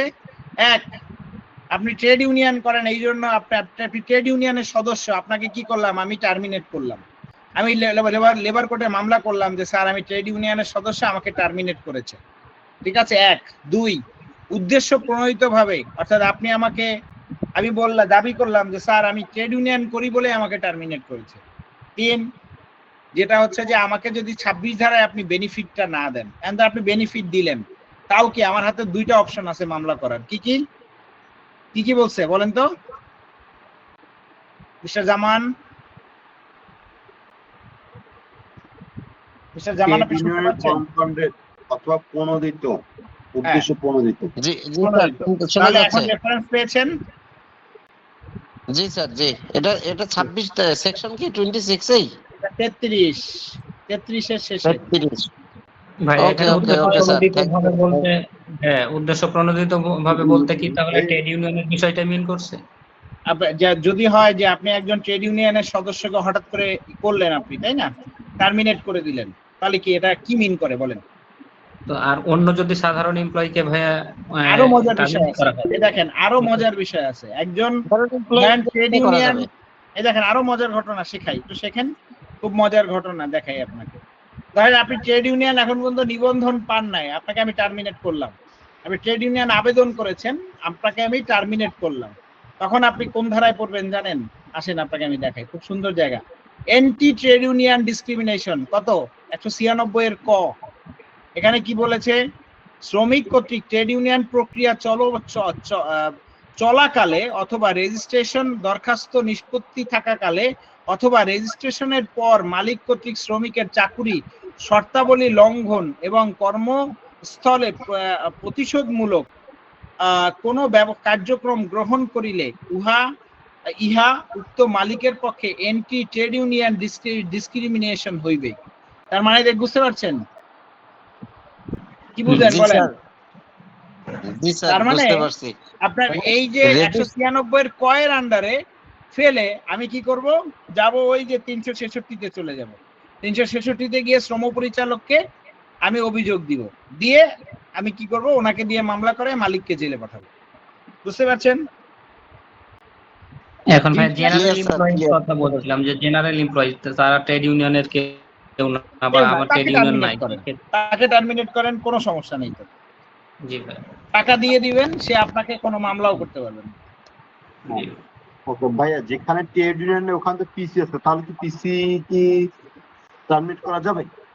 ভাইয়া পিসির সদস্যকে বেসিক্যালি টার্মিনেট করা যাবে কিনা এই প্রশ্নটা আপনি করেছেন, তাই না? আমরা একটু 205-এ যাই। 205, এই যে 205-এ আসেন। 205-এ আপনি বলেছেন যে ভাই স্ক্রিনটা শেয়ার করলে দেখা যায়, তো আমরা দেখতে পাচ্ছি। দেখা যায় না? আচ্ছা আচ্ছা, দাঁড়ান না একটা মিনিট, এখানে স্ক্রিন তো শেয়ার করা না, দেখা যাচ্ছে তো। দেখা যাচ্ছিল স্যার, দেখা যাচ্ছিল তো, তাই তো বললাম যে স্ক্রিন তো শেয়ার করা। তারপরে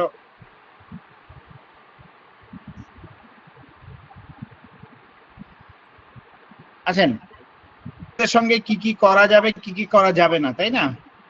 পিসির সদস্যকে আপনি কি করতে পারবেন না, বদলিও করতে পারবেন না। এই দেখেন বদলি, দেখতে পাচ্ছেন? এখন প্রশ্নটা হচ্ছে কি, তাকে যেটা হচ্ছে সম্মতি লেখা আছে স্যার, সম্মতি। হ্যাঁ, সম্মতি ব্যতি রেখে সম্মতি ব্যতি রেখে তাকে আপনি চেঞ্জ করতে পারবেন। আর একটা কি বলেছে, এই যে এখানে দেখেন, এই যে এখানে বলেছে অংশগ্রহণকারী কমিটির শ্রমিক প্রতিনিধিকে কমিটির দায়িত্ব সংশ্লিষ্ট কার্যক্রম পরিচালনাকারে সরল বিশ্বাসে সম্পাদিত কাজের জন্য মালিক তাহার বিরুদ্ধে কোনো অভিযোগ উত্থাপন বা প্রতিশোধমূলক ব্যবস্থা গ্রহণ করিতে পারিবে না। তাহলে আপনি যদি প্রতিশোধমূলক ব্যবস্থা গ্রহণ করেন, অর্থাৎ তাকে টার্মিনেট করলেন, সে বলল স্যার এটা প্রতিশোধমূলক করেছে, তাহলে কি করবে সে?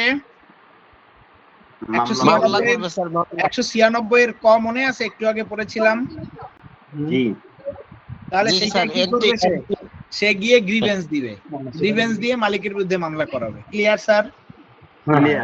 এখন তার মানে কি হচ্ছে যে তাকে টার্মিনেট করা সমীচীন নয়। ক্লিয়ার? ক্লিয়ার। এখন পিসি সদস্যদের কি প্রমোট করা যাবে? প্রমোশন দেওয়া যাবে? প্রমোশন দেওয়া যাবে তখন তো? হ্যাঁ, প্রমোশন তো ডেফিনেটলি দেওয়া যাবে, এটা তো কোনো ইয়া না। তাকে প্রমোশন দিয়ে আপনি বড় পদে উঠাবেন, সেটা করতে পারেন, তাতে সমস্যা নেই। ওকে। এখন এটাও একটা ফাঁদ কি? প্রমোশন দিয়ে ওকে ওয়ার্কারের ভিতর থেকে বের করে ওরে ম্যানেজমেন্ট বানিয়ে দিলাম। ওকে এখান থেকে কিছু কিছু অর্গানাইজেশনে আপনার মনে করেন পিসি কমিটির যে মেম্বাররা একটু ওয়ার্কারের পক্ষে কথা বলে, তো সে আর কি ম্যানেজমেন্টের মানে চোখে পড়ে যায়, আপগ্রেডিং করে। হ্যাঁ, সুপারভাইজার বানায়, পরে ওই পদটা শূন্য হয়, পরবর্তীতে আবার নতুন করে পিসি নির্বাচন করা হয়। এরকম আর কি স্যার কাজ চলতেই আছে। অনেক কিছু হয় স্যার, এগুলো আমরা জানি, এগুলো এখন আর এখানে ডিসকাশন না করে অন্য কিছু বলি। জি বলেন ভাই। পিসি নিয়ে একটু জানার ছিল, সেটা হলো যে পিসি কমিটি ইলেকশন করা হয়েছে, কমিটি গঠন করা হয়েছে, আপনার বাড়ি কি চাঁপাইনবাবগঞ্জের দিকে ভাইয়া? চাঁপাইনবাবগঞ্জ যাই। তাই না? জি ভাই। আচ্ছা, জি বলেন প্লিজ। বলছিলাম ভাই যে ইলেকশন করা হয়েছে, কমিটিও গঠন করা হয়েছে, পরবর্তীতে ম্যান পাওয়ার যদি আমার অনেক বেড়ে যায় বা কমে যায়, সেক্ষেত্রে কি পিসি কমিটির সদস্য বাড়ানো বা তখন এটা চেঞ্জ হবে না, না চেঞ্জ করার সুযোগ নেই।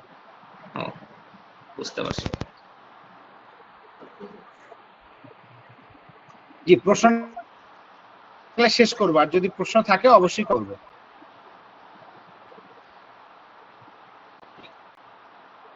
কমল ভাই, এই টপিকস এর বাইরে একটা প্রশ্ন করব? না প্লিজ বলে ফেলেন রাশেদ ভাই। আপনি বোধহয় আমার প্রথম ট্রেনিং করছেন রাশেদ ভাই, তাই না? না, এর আগেও ছিলাম। এর আগে করেছেন? আচ্ছা ভাই বলেন প্লিজ।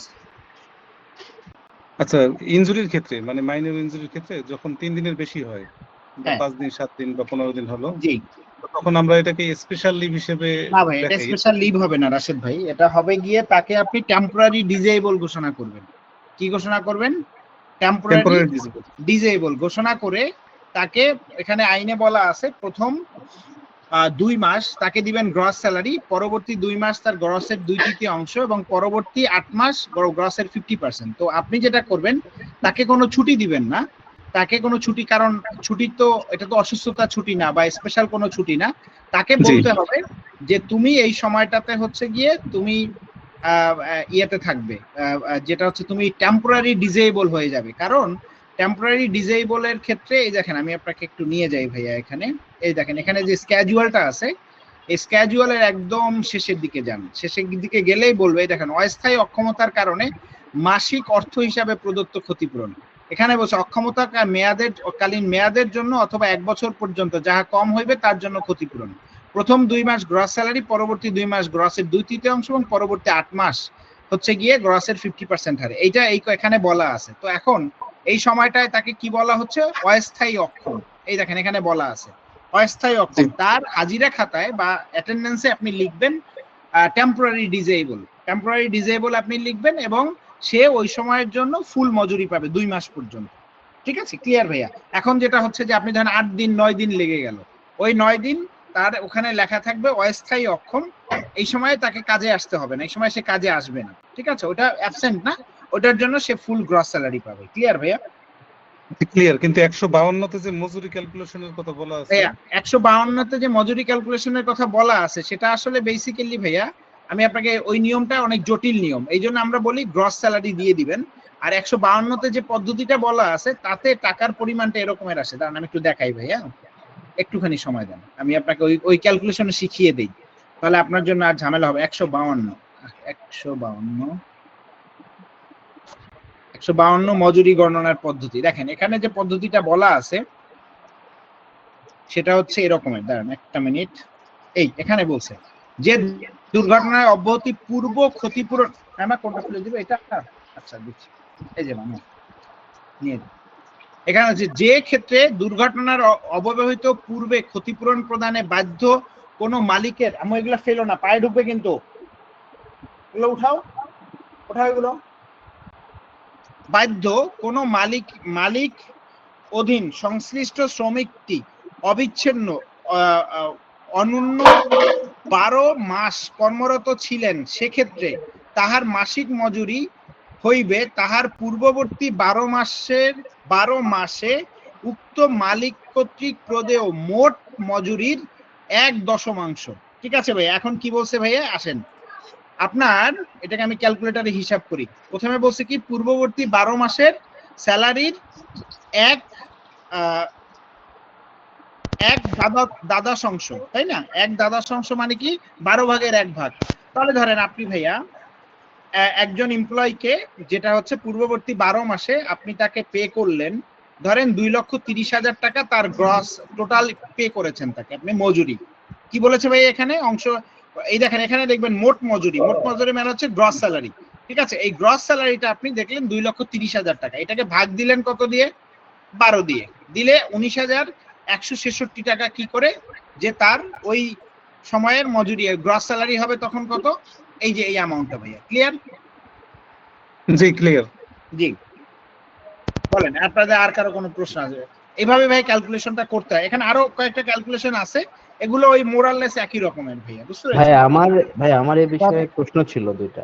জি বলেন ভাইয়া। প্রথমটা হলো যে আমার যদি 12 মাস পার হয়ে যায় তারপরে সেই এমপ্লয়িকে কি করব? 12 মাস পার হয়ে যাওয়ার পরে এই এমপ্লয়িটাকে যদি আপনার ট্রিটমেন্ট তো চালিয়েই যেতে হবে, যে সে সুস্থ না হওয়া পর্যন্ত আপনাকে ট্রিটমেন্ট চালিয়ে যেতে হবে। আর এই সময়ে যখন 12 মাস পর্যন্ত আপনি টাকা দিবেন, এরপরে তাকে কি করতে হবে, ট্রিটমেন্ট চালাতে হবে। আর উনি যখন বেতনটা না পাবে, ওই যে ক্ষতিপূরণটা তো আর 12 মাস পরে পাবে না, তখন কি করবেন, তখন তার ট্রিটমেন্ট চলাকালীন সময়ে তার বেসিক স্যালারি কেটে বাকি টাকা আপনাকে দিয়ে দিতে হবে। কারণ একজন কর্মী কাজে আসার কথা কিন্তু সে কাজে আসতে পারছে না, তখন কি করেন আপনারা, তাকে অ্যাবসেন্ট হিসাবে ধরেন না? অ্যাবসেন্ট ধরলে কি হয়, আইনে আমাদের শ্রম বিধিমালার 126, আমাদের আইনের 126 ধারা এবং বিধিমালা 115 ধারা অনুযায়ী আপনি তার বেসিককে 30 দিয়ে ভাগ দিয়ে বেসিকটা ডিডাকশন করে দেন, তাই না? জি, সে তখনও আমাদের এমপ্লয়ি থাকবে, তাই তো? অবশ্যই আপনার এমপ্লয়ি থাকবে ভাইয়া। আচ্ছা, কারণ যতক্ষণ না পর্যন্ত এমপ্লয়ি জব সেপারেশন না হবে, একদম লাস্ট পর্যায়ে ধরেন ওনার এমন অবস্থা হলো উনি আর ঠিক হবেন না, ডাক্তার ঘোষণা দিয়ে দেন আর ঠিক হবে না, তখন আপনাকে কি করতে হবে, তাকে ডিসচার্জ করে দিতে হবে। জি, আরেকটা বিষয় হলো ভাই, সেম একটা ঘটনা এরকমই, কিন্তু আমাদের থার্ড পার্টির এমপ্লয়ি তারা ছিল, সেক্ষেত্রে আমরা অল্প দিনের জন্য ছিল, সেক্ষেত্রে তাদেরকে আমরা ফুল মজুরি পে করছি। কিন্তু কালকের একটা কথা আপনি বলছিলেন যে থার্ড পার্টি এমপ্লয়ি মানে তো সে থার্ড পার্টির এমপ্লয়ি, এই ক্ষেত্রে আমাদের বাধ্যবাধকতাটা এখানেও ইস্যু আছে না, এখানে আছে ইস্যু আছে, আপনাকে লক্ষ্য রাখতে হবে। এই যে ব্যথা পাওয়ার ক্ষেত্রে, এই যে ব্যথা পাবে না, ব্যথা পাওয়ার ক্ষেত্রে থার্ড পার্টির এমপ্লয়ি মালিকের নিজস্ব এমপ্লয়ি হিসাবে বিবেচনা করতে হবে। কোথায় বলা আছে, এই যে দেখেন চুক্তির ক্ষেত্রে ক্ষতিপূরণ, এই যে দেখেন এখানে বলা আছে, যে ক্ষেত্রে কোনো মালিক তাহার ব্যবসা বা বাণিজ্য চলাকালে অথবা উহার প্রয়োজনে সাধারণত তাহার ব্যবসা বাণিজ্যের অংশ এইরূপ কোনো কাজ বা উহার অংশ বিশেষ সম্পাদন করার জন্য অন্য কোনো ব্যক্তি অতঃপর এই ধারায় ঠিকাদার সংস্থা বলিয়া উল্লেখিত সহিত চুক্তি করেন, সেক্ষেত্রে উক্ত মালিক কোন শ্রমিক সরাসরি তাহার দ্বারা নিযুক্ত হইলে তাহাকে যে ক্ষতিপূরণ প্রদান করিতে বাধ্য থাকিবেন, উক্ত কার্য সম্পাদনের জন্য ঠিকাদার কর্তৃক নিযুক্ত শ্রমিককেও তিনি অনুরূপ ক্ষতিপূরণ দিতে বাধ্য থাকিবেন। বুঝতে পেরেছেন ভাইয়া? জি ভাইয়া, বুঝতে পারছি। তার মানে সে ওই থার্ড পার্টি কোম্পানি যদি নাও দেয়, সেক্ষেত্রে আমার কোম্পানি দিতে বাধ্য থাকবে, আপনাকে দিতেই হবে ভাইয়া। জি, আর যদি থার্ড পার্টি কোম্পানি দেয়, যা দিবে ওইটা বাদ দিয়ে আপনি আবার দিবেন। মানে সেক্ষেত্রে তার ভাইয়া সেক্ষেত্রে তার চিকিৎসা বাবদ যে খরচ এবং তার যে অস্থায়ী ক্ষতি হলো যেটা বা ইনজুরি হলো, এই দুটার জন্যই আমার কোম্পানি পে করতে বাধ্য থাকে। বাধ্য, জি ভাইয়া, পে করতে বাধ্য। জি ভাই, থ্যাংক ইউ।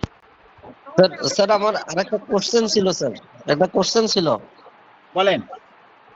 স্যার, যে টেম্পোরারি ডিসেবল ওয়ার্কারের ক্ষেত্রে আপনি বললেন যে যে কয়দিন মানে 3 দিনের বেশি যে কয়দিন সে কাজে আসতে পারবে না তাকে টেম্পোরারি ডিসেবল ওয়ার্কার হিসেবে ইন্ডিকেট করব। আচ্ছা, করলাম, তাকে হাজিরাও ল অনুযায়ী দিলাম, কিন্তু ফ্যাক্ট হচ্ছে স্যার, যখন আমি তাকে আনলিমিটেড টাকাটা দিব, এখন হচ্ছে লতে তো আছে মানে প্রতি 18 কর্মদিবস একদিন। এখন এটাকে আমি কি এখন ওই ধরবো দিনগুলো কি? বাদ যাবে। ওই দিনগুলো বাদ যাবে, জি টেম্পোরারি যে যে কদিন ছিল, জি, কিন্তু শুধুমাত্র কি তাকে তো বলার আছে, জি বলেন। কিন্তু এটা তাকে ক্ষেত্রে তো আবার মিস্টার মাকারুজ্জামান, আপনাকে দুইটা জি জিনিস মনে রাখতে হবে। তার সার্ভিস বেনিফিট ক্যালকুলেশনের সময় তখন ওই দিনগুলো গণনায় আনতে হবে, কিন্তু তার যেটা হচ্ছে যে ছুটি গণনার সময়, অ্যানুয়াল লিভ গণনার সময় এগুলো কনসিডারেশনে আনতে হবে না। Clear? Clear sir, clear. Okay, okay. জি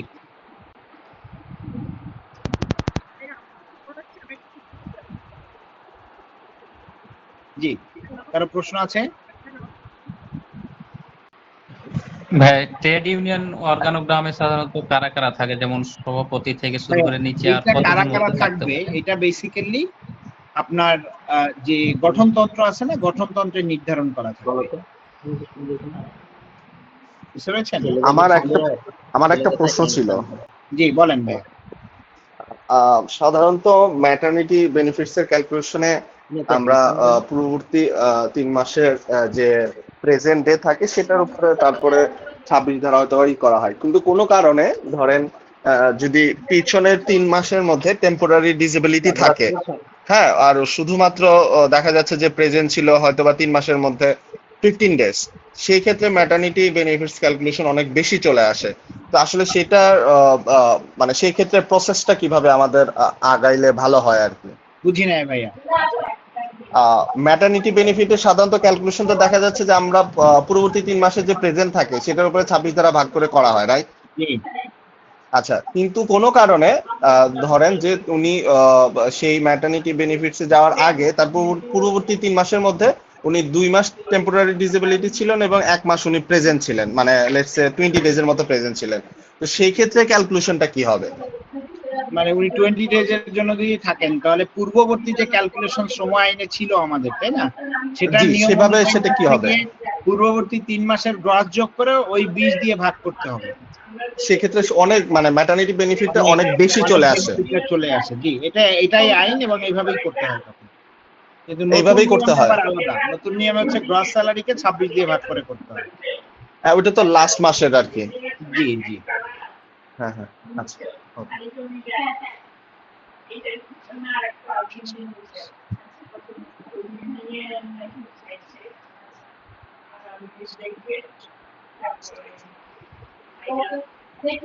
ঠিক আছে, তাহলে আমরা বিদায় নিচ্ছি, সবাই ভালো থাকেন। ওকে স্যার, আসসালামু আলাইকুম। ওয়ালাইকুম আসসালাম। ওয়ালাইকুম আসসালাম। আসসালামু আলাইকুম।